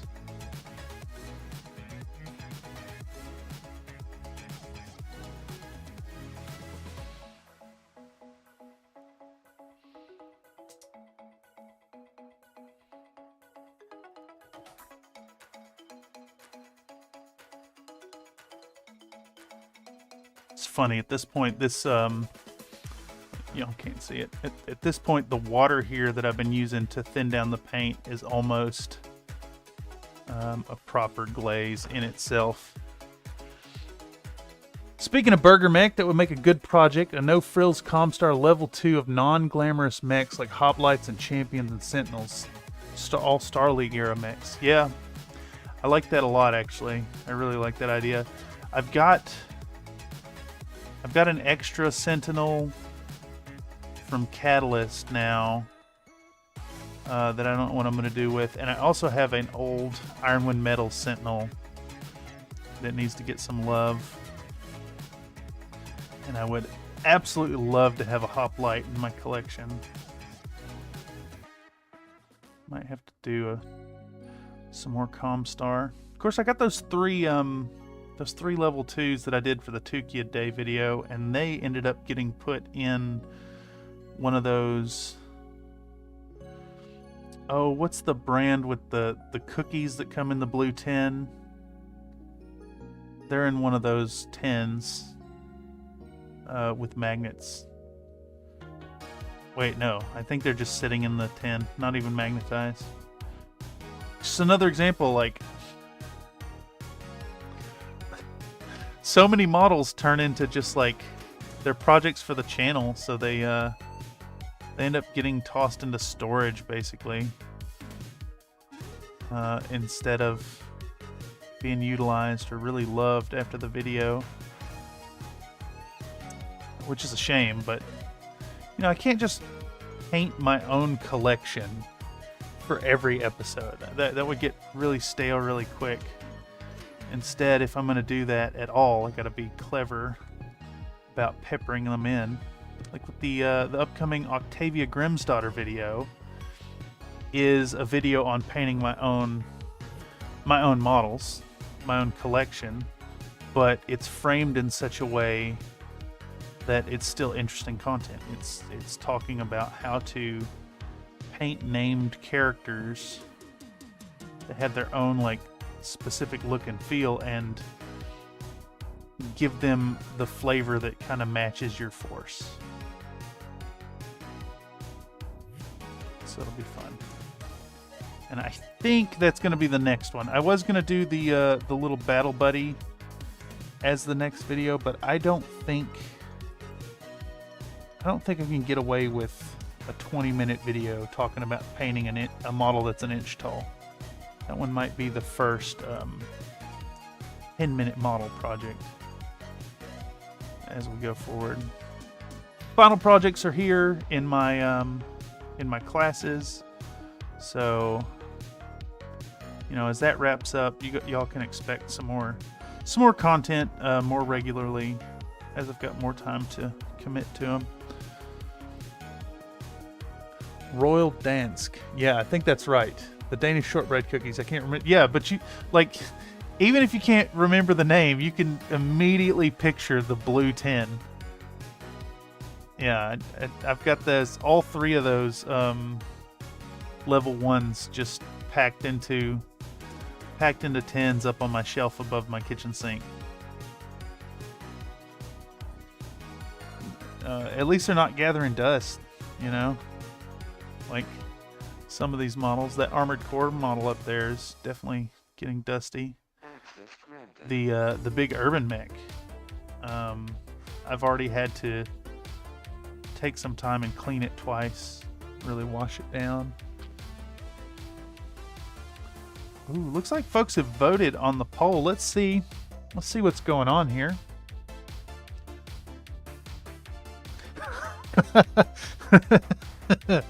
I'm very pleased at the results right now. So far, folks are split between pinups being perfectly fine and I'm a degenerate and I love pinups. So far, universally, folks think they are fine. It's good to know, because the whole subtext of talking about pinups and making a case for them being okay in your collection is actually a sneaky way to open the door to painting pinups on the channel. Not all the time. I want to stick to battletech, but got some fun pinup models that I really want to paint up on the channel. Plus, getting that clickbaity, thirsty wargamer clicks. It's good stuff.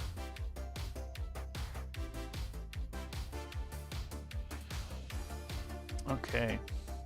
We're making a little progress. I don't know how well it's showing up on the stream, but I'm seeing we've already developed a nice solid skin tone here, but we've still got that purple in the shadows. Just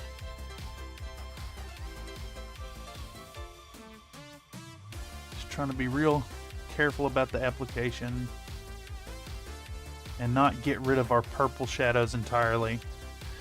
And honestly, I think the blue is kind of moot for the most part. It's only going to show up, let's see, under the hair here, the small of the back, the butt crack. But I guess that's fine. It's subtle underpainting anyways.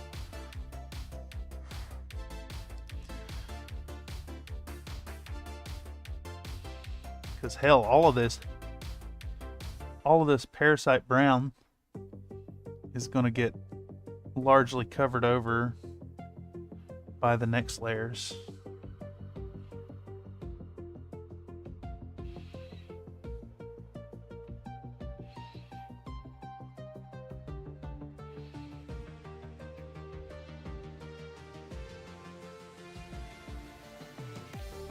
Okay.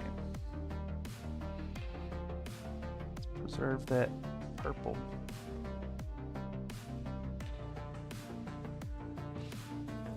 Okay.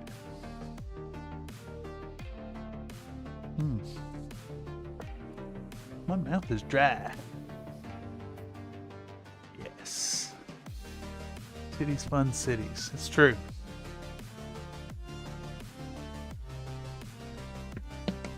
Is absolutely true. And I even so I'm working on a Dragon December project.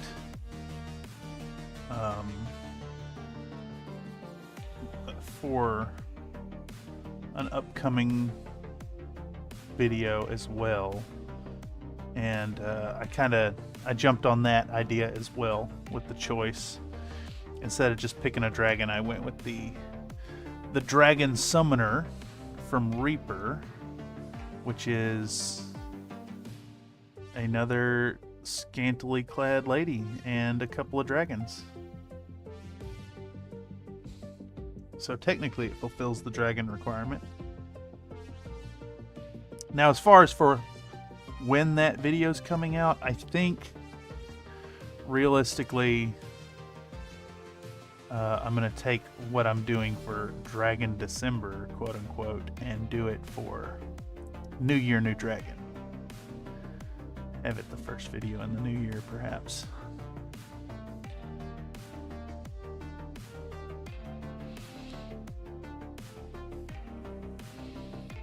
All right. You know, this color is building up slowly but surely.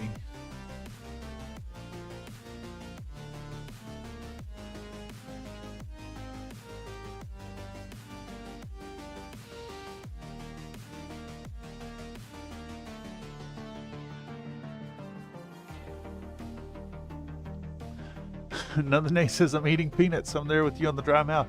Yeah, I noticed how dry my mouth was when I'm licking my brush to remove mistakes. And happened to touch my lips with my tongue. They're getting quite dry. Haven't drank enough water today. I did drink enough coffee today, though. It's funny, I generally play a couple rounds of Apex Legends with some friends in the early afternoon, late morning, early afternoon. I'm always drinking coffee while I do it. I find that when you're playing an intense game that gives you the adrenaline shakes, and you combine that with some real intense caffeine shakes from drinking a whole bunch of coffee, they counteract each other, and you can bring this level of intensity to your gameplay that is really awesome. Downside is it involves drinking a lot of coffee, so then your day, if you don't make sure to drink water, it'll be a day of dehydration. All right. A little bit more of that parasite brown down. We've just about hit every section of skin at least once with this color. Oh, I gotta do the back.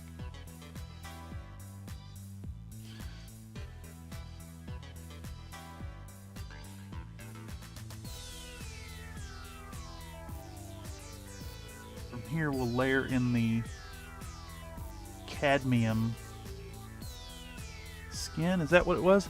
Yeah, cadmium skin. Build that up.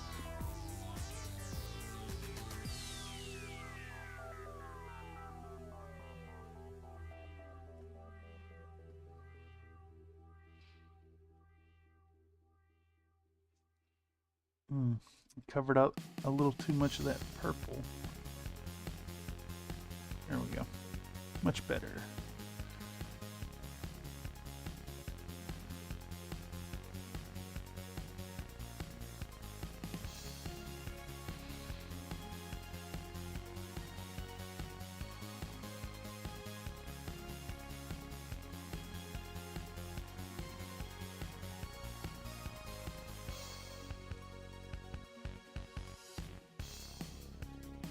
This is a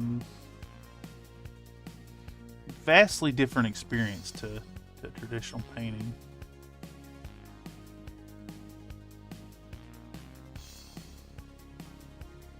Having to think about how much of the previous color is gonna allow to show through. I guess it's more like traditional oil painting, where you're working with translucent colors. If you got back got to be painted. Yeah, it does. Now, I created a problem earlier while I was priming this model, and ended up with this chunk back here. I'm wondering if I can just remove it, or if it's... No, we're gonna have to treat it like a scar. I'm not sure what exactly happened. I think when I was filing, I gouged something and it piled up some of the primer, and that is now... Let's see if I can see it there. It is now piled up in like what looks like a keloid scar on her. So we'll just treat it like a keloid and paint it accordingly. We'll do it the same color we do the nipples. And I think that cements that we're going with brown nipples.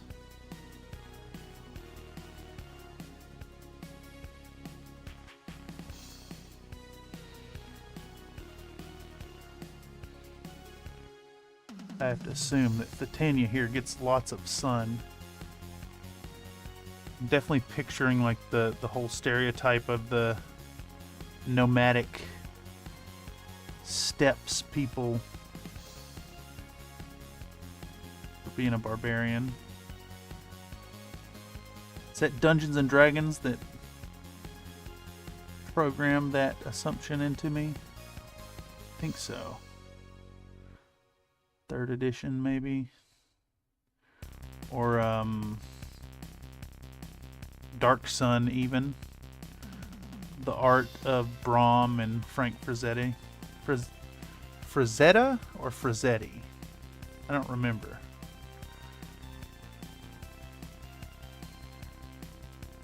I think that's why I like this Thitania sculpt. It reminds me of his work, but instead of being the damsel at the foot of the barbarian, the damsel and the warrior are one and the same. Emery says, I have jalapeno cheese, summer sausage, and crackers, but no steak knife to slice the sausage with. It's kind of a dilemma for me. Might have to bite off a hunk and stuff a cracker and resort to shameful methods. That's a classic technique, and you wouldn't be wrong to do so. Another Nate says, why not? We're watching a barbarian eat like one. That reminds me, y'all are Netflix customers and or have a way to access Netflix when you don't have Netflix. DM me for details if you're interested. I highly recommend Samurai Gourmet, where a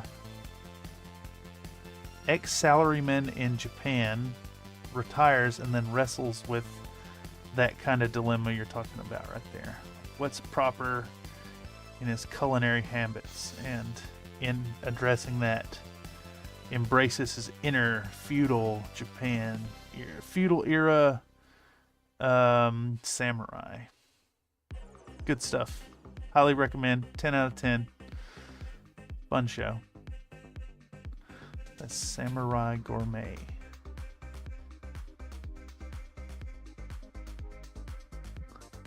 Emery confirms Frazetta. Thank you.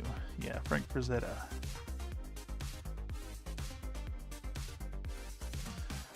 Okay. I think I need to film painting on her face. Let me lower this a bit. Lock that down, lock this down. How far in are we? So about 2.5 hours in. Not too bad.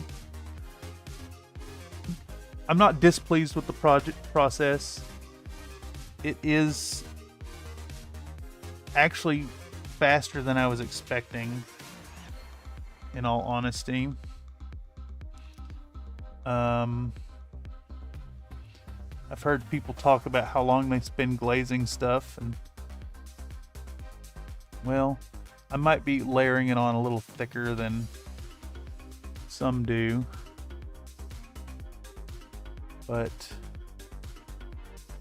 hell, this will be the first display piece on the channel. I think that means I even have to try and paint the eyes.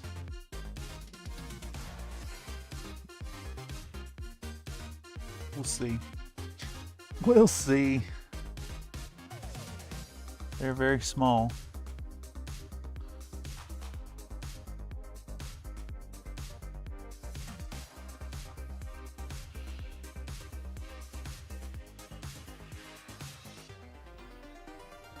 I think the proportions on this face here are indicative of the whole proportions trend in 3D sculpted models. In that, you know, when you can just zoom in on your ZBrush or Blender, whatever you're using to sculpt your models, you can effectively blow the model up to whatever size you need to get the details.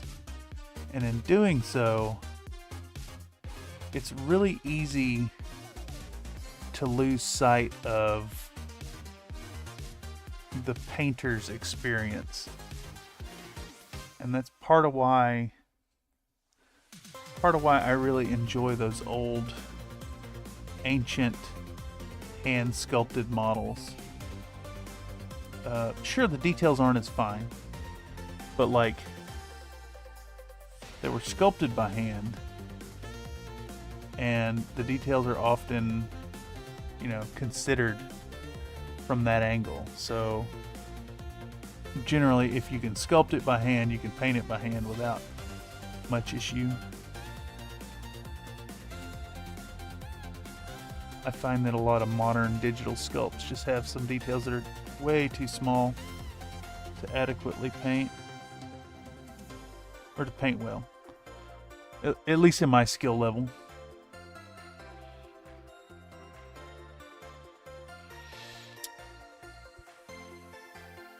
This one's eyes are very small,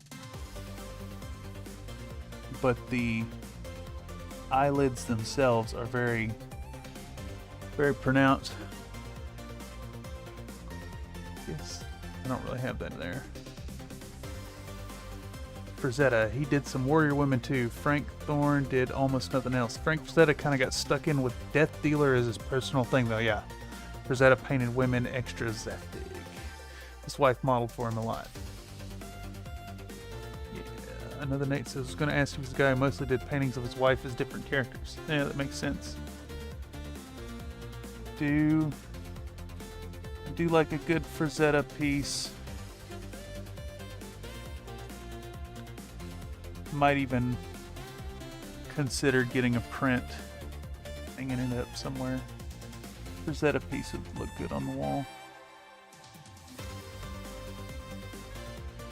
Of course, honestly, I could just hang my own figurary stuff. You know what? I think. No, hold on a second. Are you kidding me? I just did that whole face without recording any of it. I didn't record any of that. I had the camera sitting here pointing at it. It was not rolling. Alright, let's try again. Let's at least get 10 seconds of footage of putting paint on the face.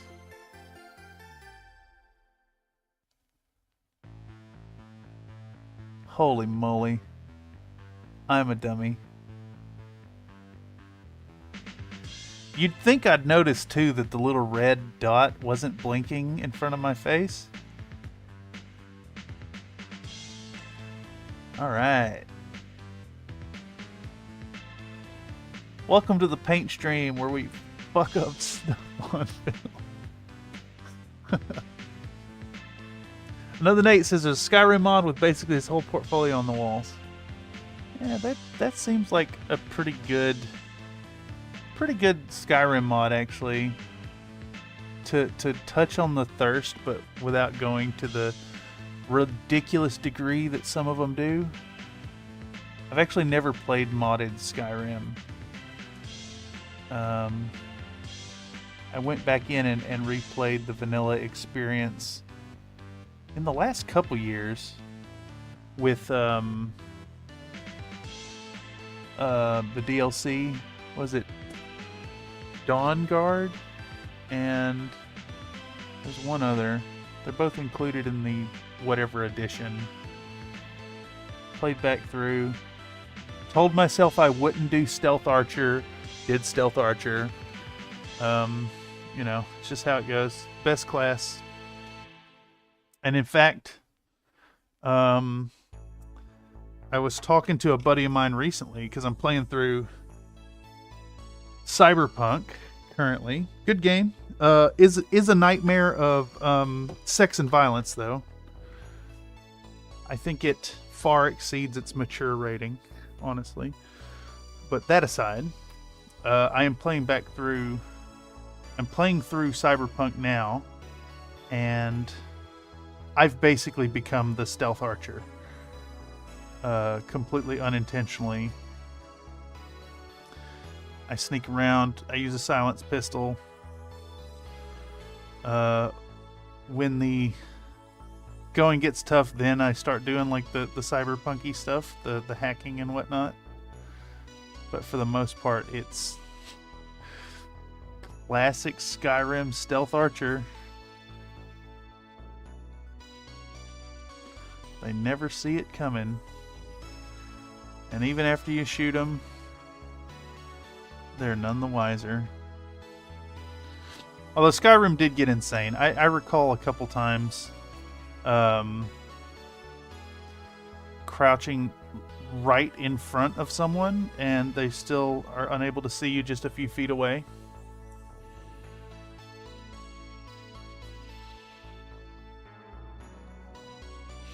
Okay, so we got the face coated. We got most of the model coated. This transition onto the butt here isn't looking great, so we're gonna smooth that out.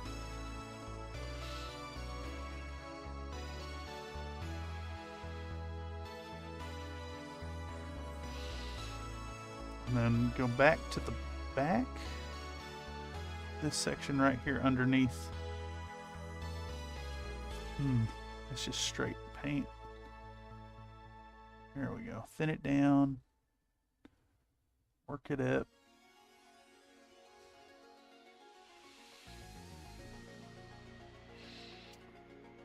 Doing my best to try and angle this so you can see as well. Decently what I'm doing. I don't know how well the subtlety of the layers shows up on camera, but we've now made it around the model at least once. And I'm going to use another layer of the Parasite Brown applied very quickly to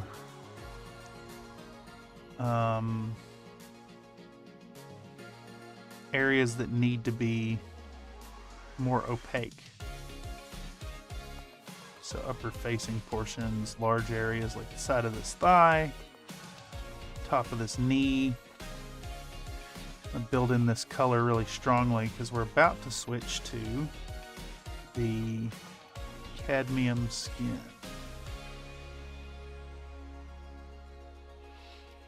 Honestly, I could have gone a little more high contrast, but it's fine.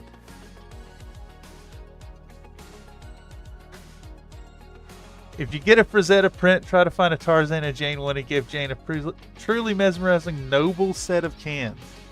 Noble cans. Interesting. I am not familiar with that print. I'll have to check it out. if you do happen to find it, feel free to post it over in the what's the section called? Not the Kids table.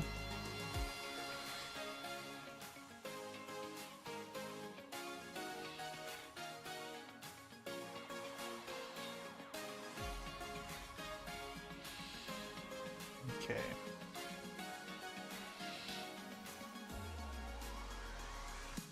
All right. We're going to make another pass on areas that need more opacity.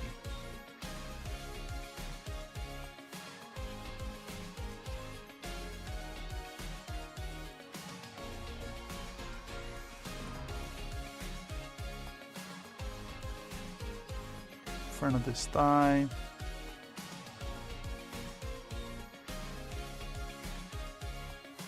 The hip. The ribs. The tops of her breasts. We're going to leave some shadow underneath.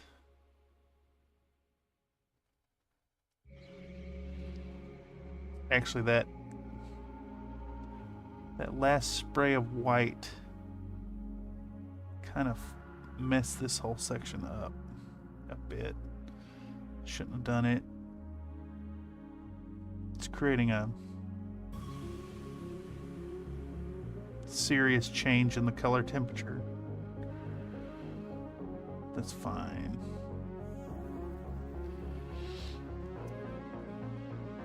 I thought that this color would go on a little more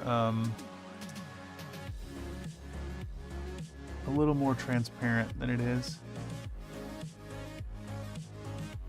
So, y'all are trying your own glazing with the WizKids Flesh Tones kit. Be aware that you can get a lot of warmth out of your base tone here, and that would let you get away with a much colder underpainting.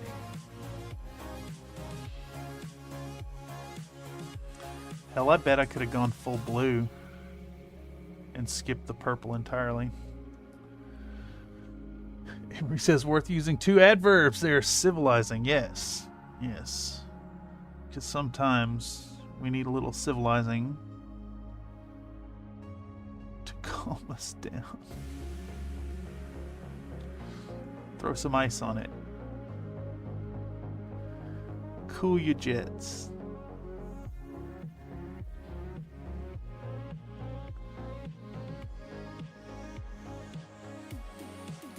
Hey, I make no qualms about it. I have a background in tattoo art. I appreciate a good pinup. Shit, I play Infinity as my, I guess, my secondary miniature game. That game has got some ridiculous butts. I don't think I have any of the more ridiculous ones handy, but you know, I think I mentioned on the Discord, Layla Sharif comes to mind. It's just like a normal soldier, but she has maybe the most outrageous bubble butt I've ever seen on a combatant soldier or combatant model like that. All right. So, just about done with this Parasite Brown. And we can move on to the Cadmium Skin. We're doing all right. We're 2 hours and 42 minutes in. I might push this another hour. I'm really enjoying this. I don't know if this is the most riveting painting, but I think it's useful to see work like this develop. Also, I realize I'm off frame for a lot of that. I apologize. I don't want that kind of shrinkage. My underpants want to be warm. Yeah.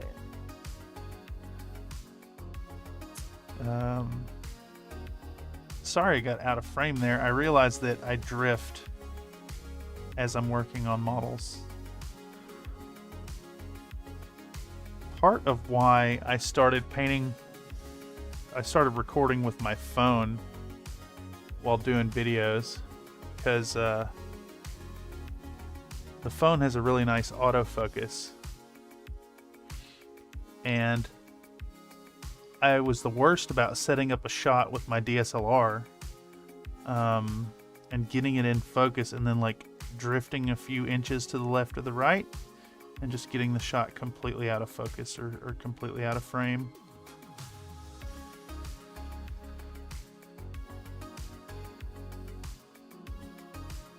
Plus, looking at your model through your eyes and the phone's screen at the same time helps a lot to keep those shots ready. In my case here, I'm staring at the model and have to look up at either the monitor here or the monitor here to keep track of what's going on. Also, it looks like the color temperature is doing some weird stuff on the webcam. So I realize you're not seeing it like true to color. I may eventually upgrade my webcam to get some true to life color here. This one just doesn't let me do fine control of what it's showing. But hey, it works, and I paid like 15 bucks for it, so can't really complain there.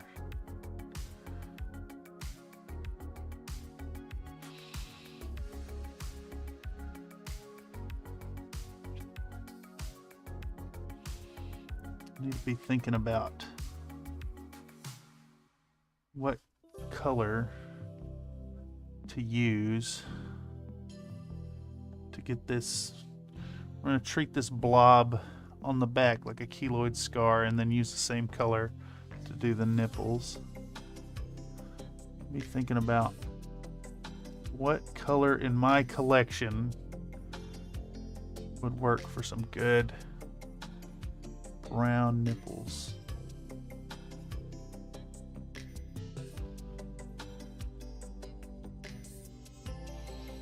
Wonder if I could get away with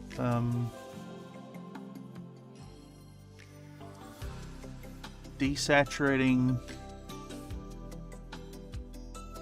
some XV88 with a little bit of Baylor brown, I think it is, Mornfang brown. Could just glaze on some straight up brown. Okay.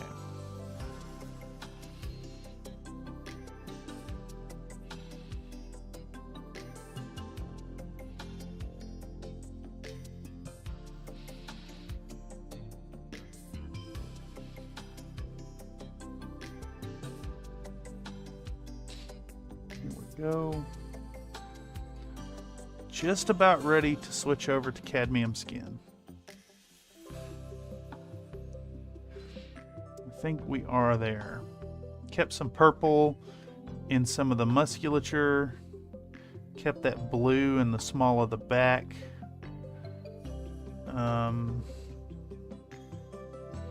Blue shadows on the back of this thigh here look alright, but the paint's a little patchy, so I think we'll do one more pass right there. Okay. I think it's a good foundational point for the next color. Burgundy with brown over, possibly maroon.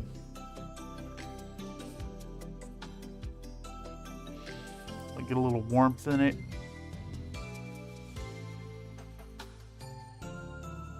Yeah, I can see that. Damn, it sucks that I'm gonna move so far from this parasite brown. I really like what's happening with this like very tan bronze skin tone, but she's gonna be a little more pale than that. This is our mid-tone. In retrospect, I should have went with that other color, the heavy. I don't know. Maybe maybe this heavy sienna color as the base, and then built up to the parasite brown. But in any case, I want to let this dry. I'm going to hop up for, about 2 minutes, hit the restroom, gear in, get set up for another round of painting. We're going to hit this with the cadmium flesh and start building up some more stuff. I think I want to go, we'll go for at least another 45. I generally want to, like I said earlier, I generally want to try and do my streams at 3 hours, but I also want to make some progress in for y'all to see some transformation on this model. So yeah, another Nate says, because there's a lot of blood under the surface of them nips. Yes, that is accurate. Anyhow, I will be right back. 2 minutes.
Audio check.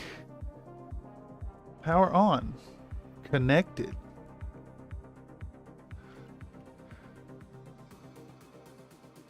Music going. Audio going. Yeah. Yeah, sounds alright. Power off. Alright. My hands are still a little wet from washing them.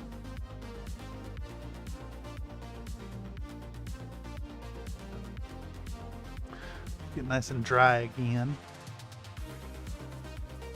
And put on some fresh gloves.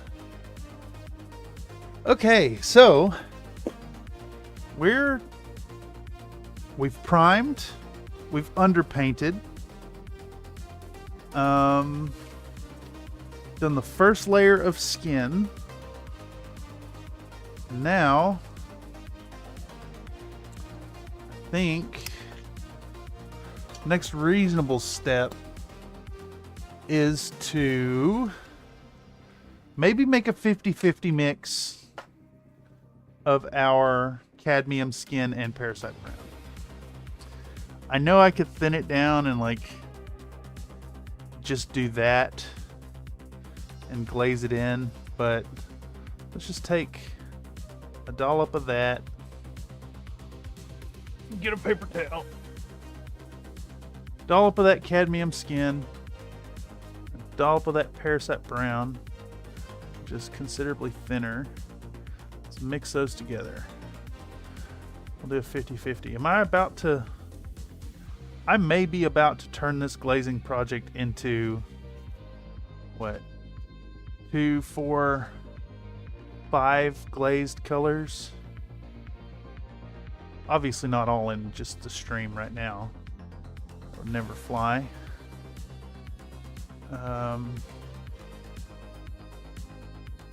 Although I think I did do a 5-hour paint stream before. I don't think I want to do that to y'all necessarily. Can't expect people to hang around for so dang long.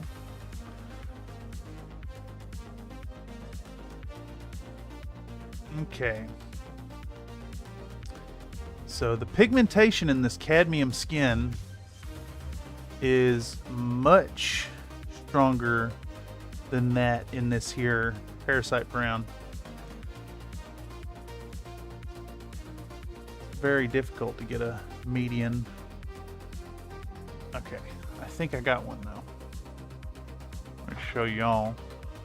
So I think I'm gonna work with this color, which is like, this is 50-50 cadmium to the parasite brown, and then this is just some of the 50-50 mix tossed back into straight parasite brown, and that actually looks more like a 50-50. Another Nate says, I wouldn't mind, I'm only halfway through this mold myself. Oh. Good to know. I try not to overdo it in time. I think that it can be a little much for folks. But hey, the content needs to be made. The model needs to be painted. Let's check out this here. I'm gonna go with this 50-50 mix. See how that works. All right. Back to it with some fresh gloves. I may have just ruined that paint anyways, but we'll see. All right, this is our 50-50. I hope I'm in shot there for y'all. This is our 50-50 cadmium plus parasite brown. I think it's working.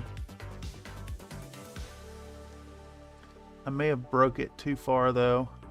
I just mixed in a whole bunch of water and it's basically a wash consistency at this point. It's making it have patchy coverage. Let's try the other end of it. Yeah, I broke this color. Damn. Let's try again.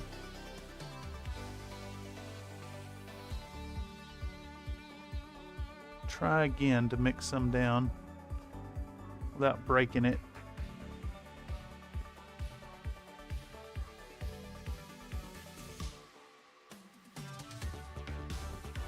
That's about right. And then we'll just grab some of that water there.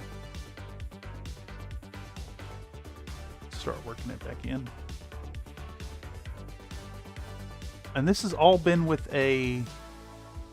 Oh, it's a 1. I don't know where I got 5 from before. It's all with a 1 brush.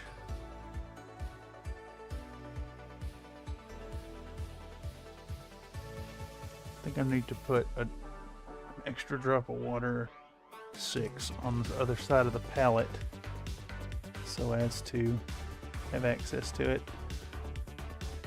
There we go.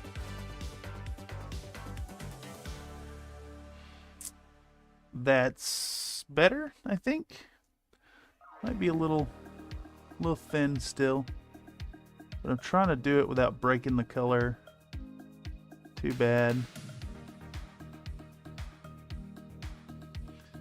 And now I'm just gonna focus this here 50-50 mix as best we can on areas where the light's gonna hit it.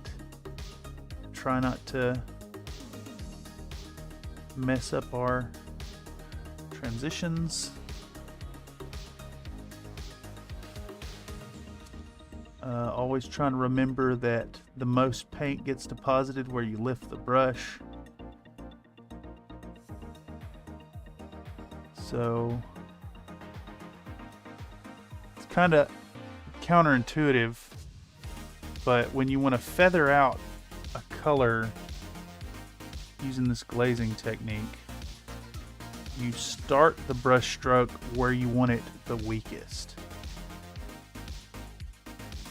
as opposed to the way you'd like whip shading out with like painting or pencils or tattoo work.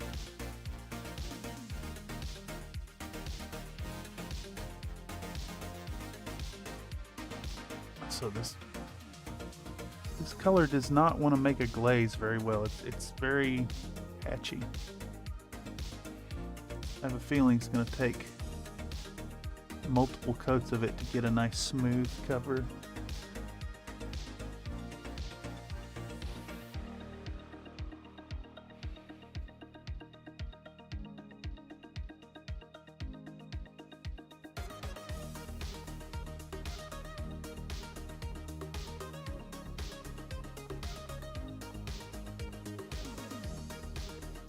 I need to mix more Parasite Brown into it. It's all about surface tension and capillary action. Also, welcome Char's Fist. He says, throw that feather shine on the front of the legs. Oh yeah. Feather it out. Trying to get some nice smooth blends.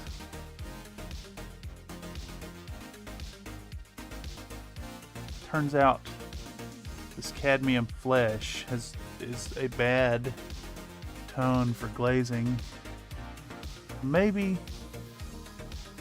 I needed to do this with a medium instead of water.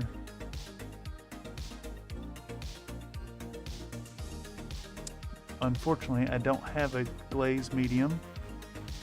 I know it exists out there, but you know, I was just watching that GhostTypeCo miniatures video on glazing.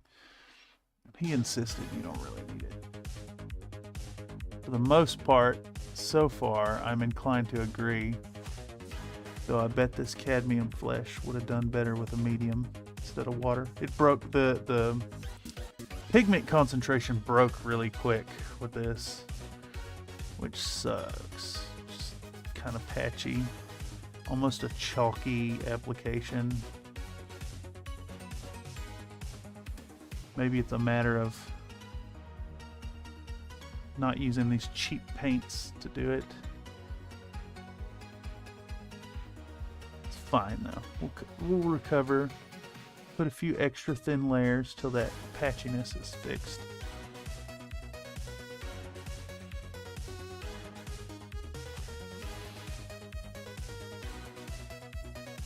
Besides, we're going to hit this again with another layer of the cadmium flesh,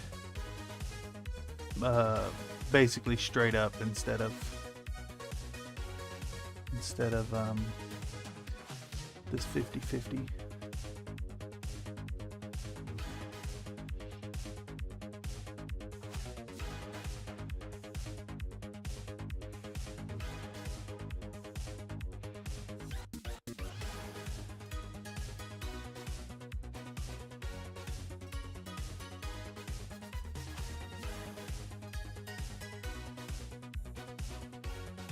Why do I need the gloves? I don't actually need the gloves. I think I'm using the gloves because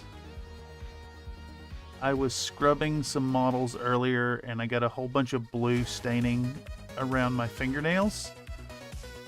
Excuse me, and it looks bad on camera. So I've just been wearing gloves through the process here. I try to be cognizant of my nails when I'm recording. I don't know how much it affects other people, but like I know when I'm looking at mini art, I tend to see and notice people's fingernails. So I try to be very cognizant of that for my own content, just in case there's other people out there who are as aware of it as I am.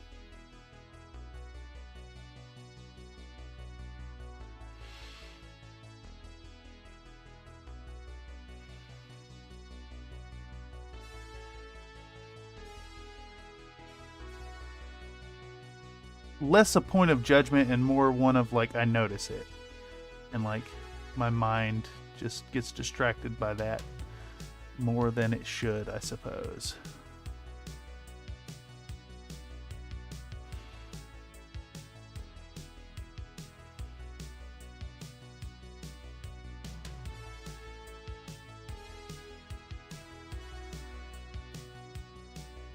I was about to suggest medium regular should work fine, don't need glaze. Oh, you mean like, you think acrylic medium, thinned acrylic medium would work fine? I have some acrylic medium. Charles Fish says, cut them, you're not a hand model. Yeah, it's, well, here, let me, I guess, I did cut them real short, but I've still got like, blue in the crevices. I guess it's not as bad as I was thinking it was. But yeah, it was really bad at the start of the stream, or right before I started. So I ended up taking all those Shrek tanks that the LA's Totally Awesome did not properly clean, and I soaked them in acetone overnight. And then, I guess 2 days now, actually, in acetone, now that I think about it. And then I was scrubbing them off, and my fingers were, like, hella blue. Really bad. But it's fine. You know, if anything, this will create an episode where people are like, why are you wearing gloves?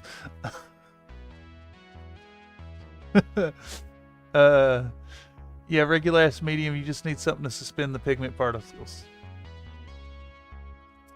That makes sense. Yeah. I have a little bit. Try it out. See. It's your hands.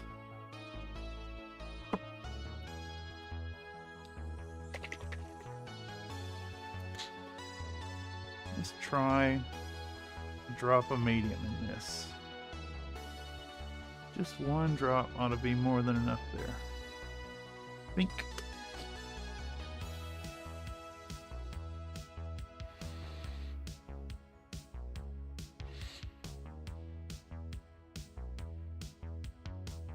Yeah, maybe that is what it needed. This is a matte medium.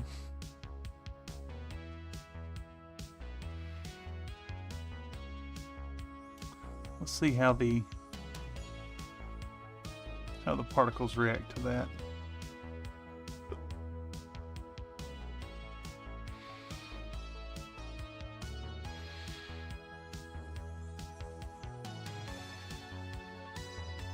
Yeah, it feels a little better.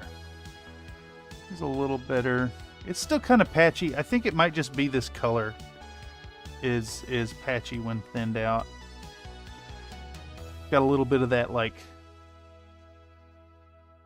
probably got a good proportion of white in it, and I find that titanium dioxide tends to be really chalky. I think that's what I'm seeing. There's just a bunch of white in this color. I wonder if this would have been better to do in, what's the paint brand that's all single pigment? Chimera? It'll work. They don't. That's the beauty.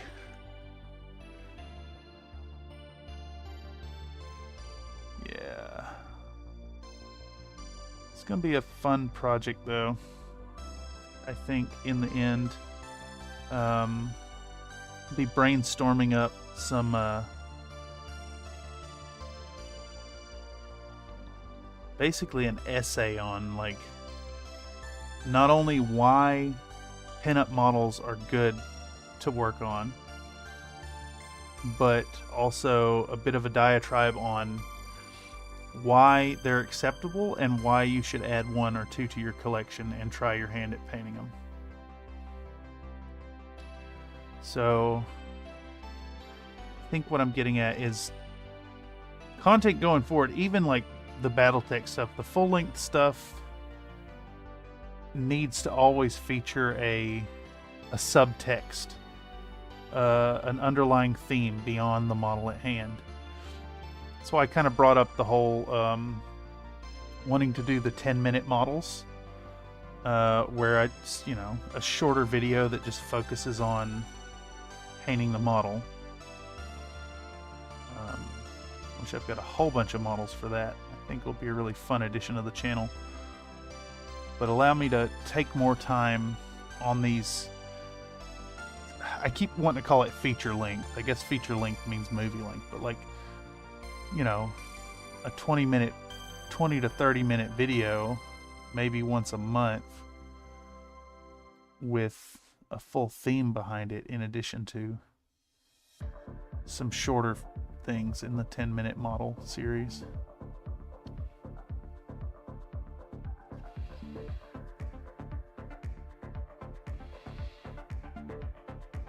You know, just trying to find that happy medium of being able to work on stuff frequently enough to give the community a good amount of content that's still high quality,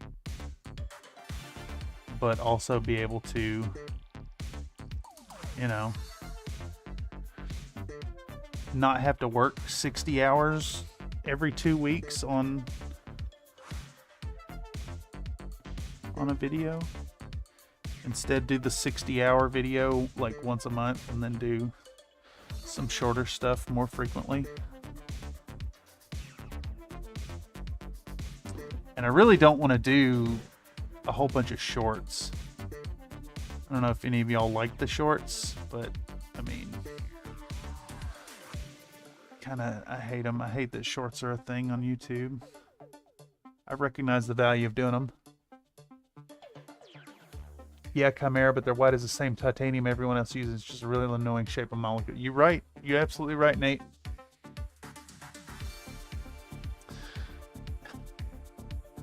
This says how to get a girl by art, but I'm painting a girl. You see? She's in my hands.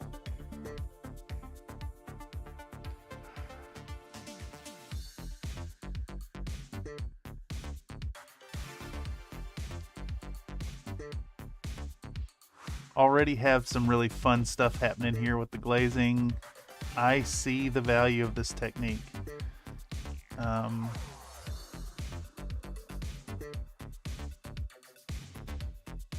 It's good stuff.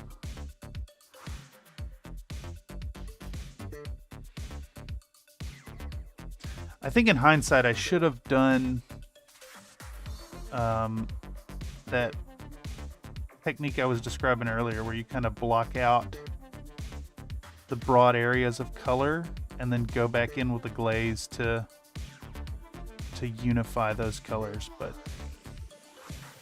this works. This is working well.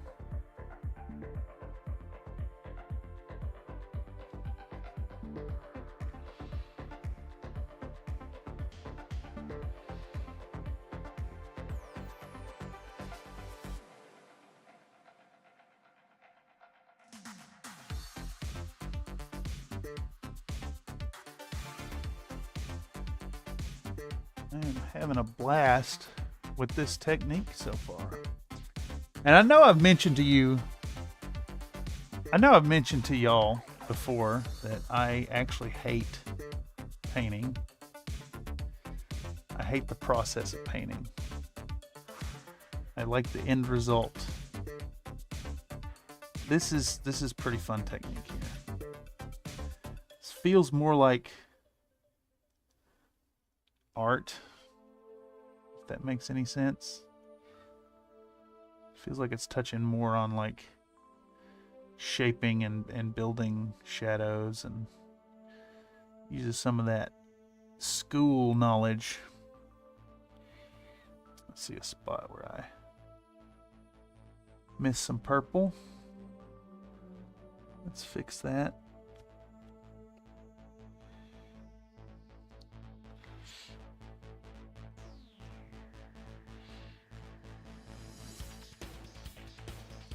Charles Fist says you have to do the shorts. Yep, I agree.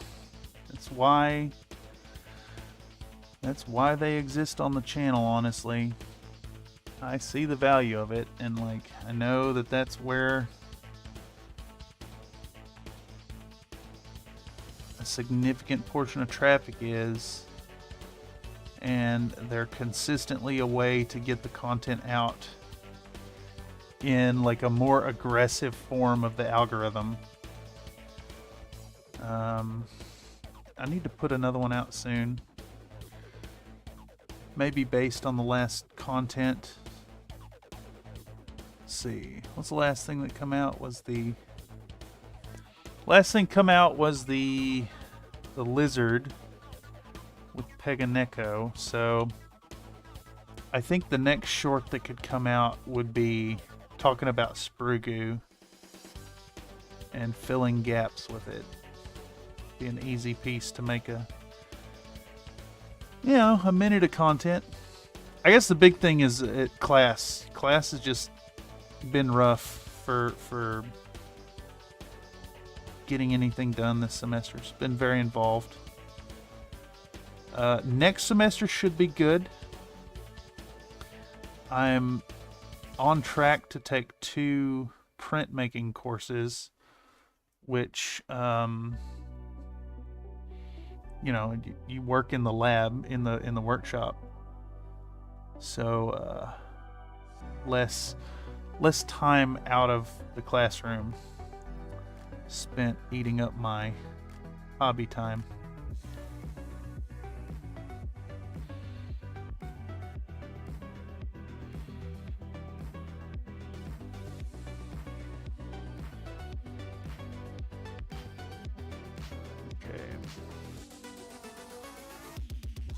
I wonder, have I started filming this at all? Oh, that's crazy.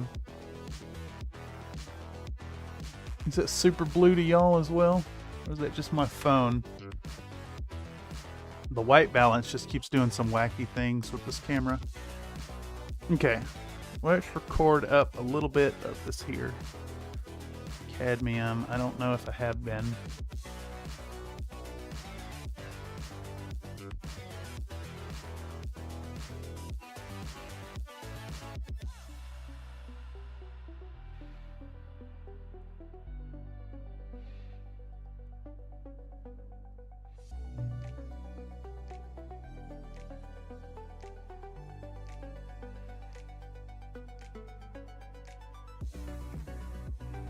So much work going into each layer here.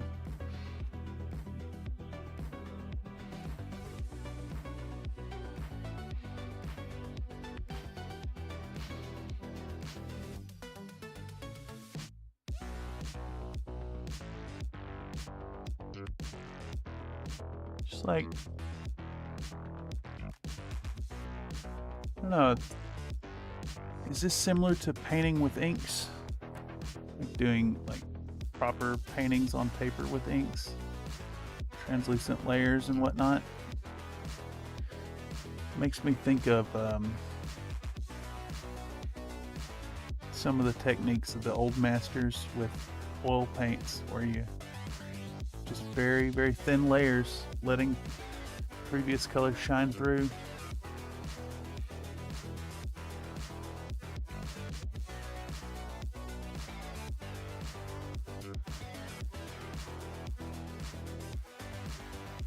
Not quite thin enough. Thin it down, feather it out, push it up instead of down.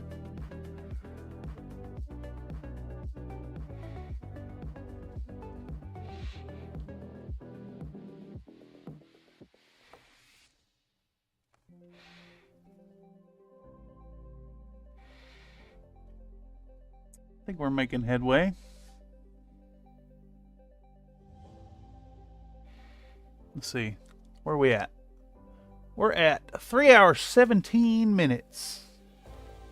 It's about where I'd call a stream normally. I think I'll probably give it another,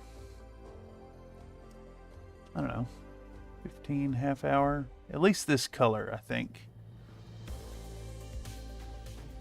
I can let it sit and ruminate on it.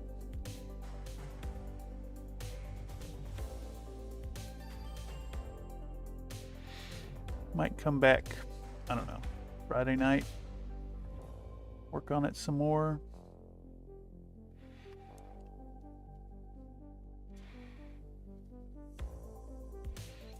Don't really know.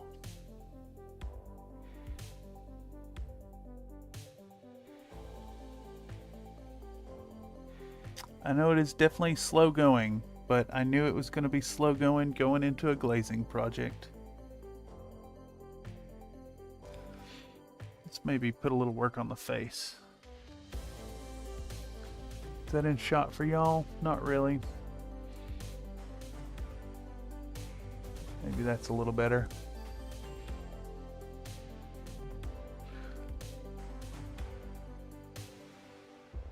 No, that's legway.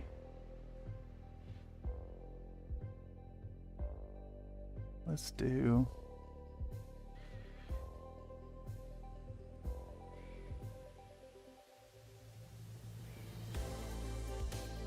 a little bit of that cadmium skin and parasite brown mix on the face.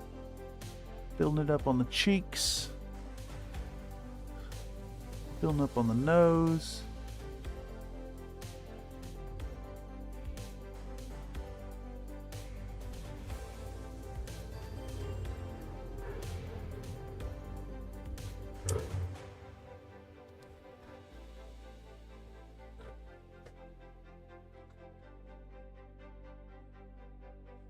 Yeah, it does indeed look like my microphone blocks out all these fucking motorcycles.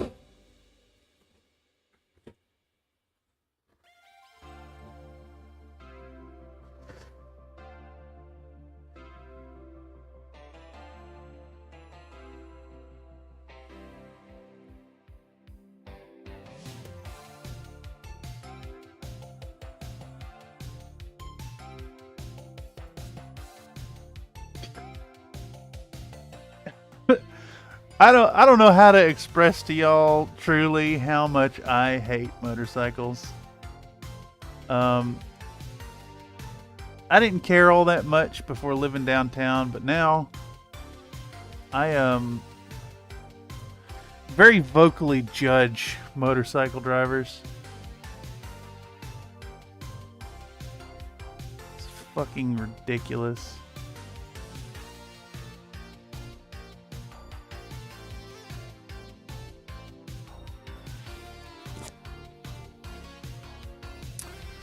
All right.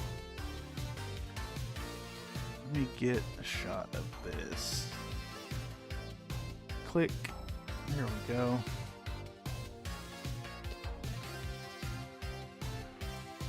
They get so bad downtown.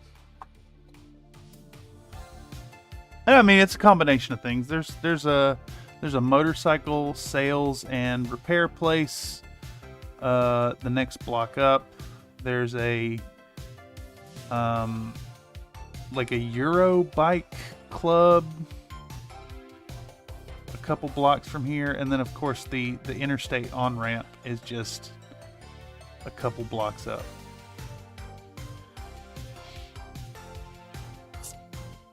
But I know I get about sick and tired of hearing these guys go by revving their motors, setting off car alarms, making sure to high rev that motorcycle 5 or 6 times as they go to the next red light.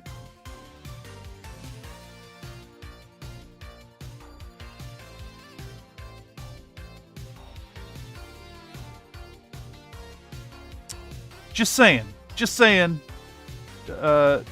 a motorcycle kind of informs me of how selfish you are as a person.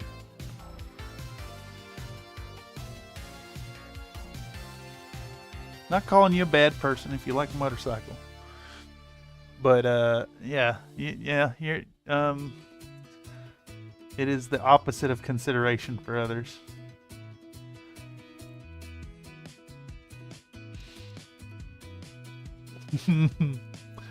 Another Nate, I totally get it. I have the same issue. Fortunately, it's no longer warm enough to ride here. It's been, you know, it's always warm anymore in San Francisco. I don't think I'd care as much if I didn't live. I'm on the second story of my building, so like street level is just right there. Yeah. That's fine. I'm just screaming into the void.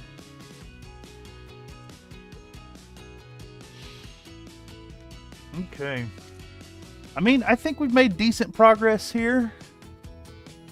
3 minutes 23. Let's push it another 7 minutes. I don't want to make a habit of making my streams take so long. I think it's better to stay on a schedule so that folks can, you know, count on that time frame. I think 3.5 hours is an extra half hour seems about right for pushing it later. I'm realizing that that whole conversation about the motorcycle is showing that I'm getting a little bitchy, and that is just my tiredness. So push these glazing bits a little further. I hope this has helped to show and share that this is a time-consuming process. I think I may do another stream of working on Thitania here. I'm not going to stream on Thursday because, like I said, Wildcat 144, the fabulous artist, does some really cool stuff. He's working on their personal comic WTF, as well as what's it called, the Epsilon Commandos, and then some work for Tex. They've been streaming on Thursdays, and I don't want to cut into that because that's my time to watch the stream.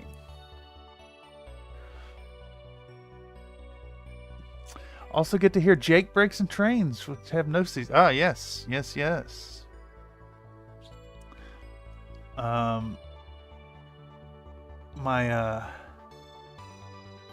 brother lives very close to the train tracks. Oh shit, what's the name of that town? Can't remember for the life of me.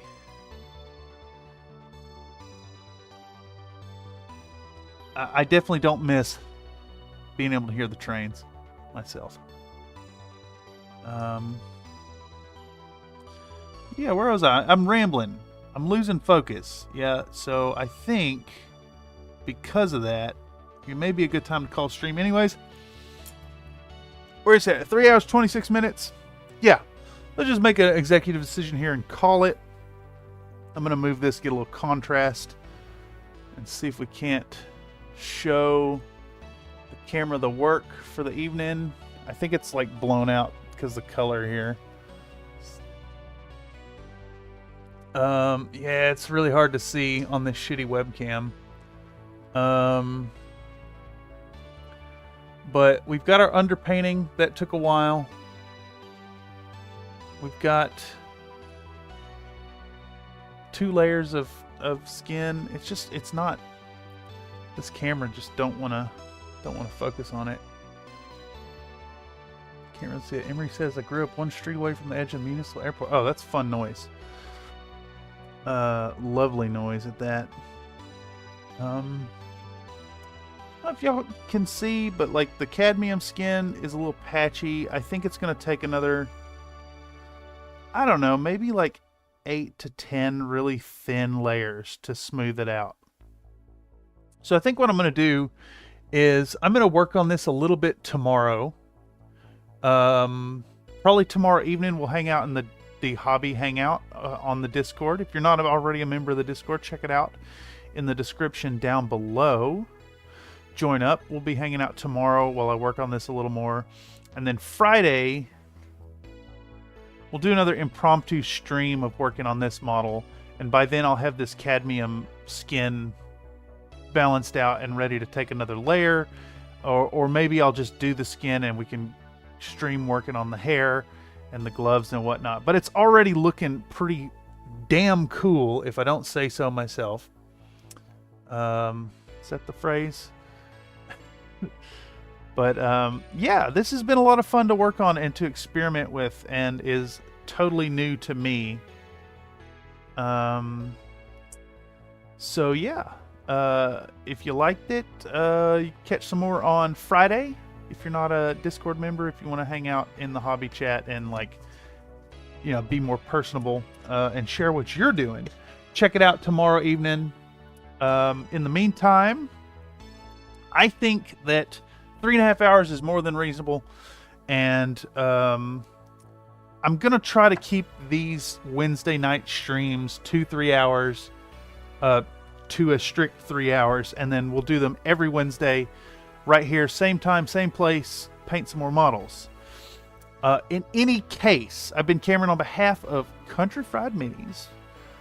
Right back here in the Bullshit Corner 2.0, working on a fun and fabulous model. And as always, I want y'all to remember to be happy while you're painting. And of course, to remember that your participation in these moments and checking out the content makes me happy while I'm painting. I live for these moments to interact with y'all in chat. So in any case, I'm going to wrap it up, call it an evening, drink a little more bubble water, eat some chips, and pass out. Anywho, take it easy, y'all. Catch you next time. Bye-bye.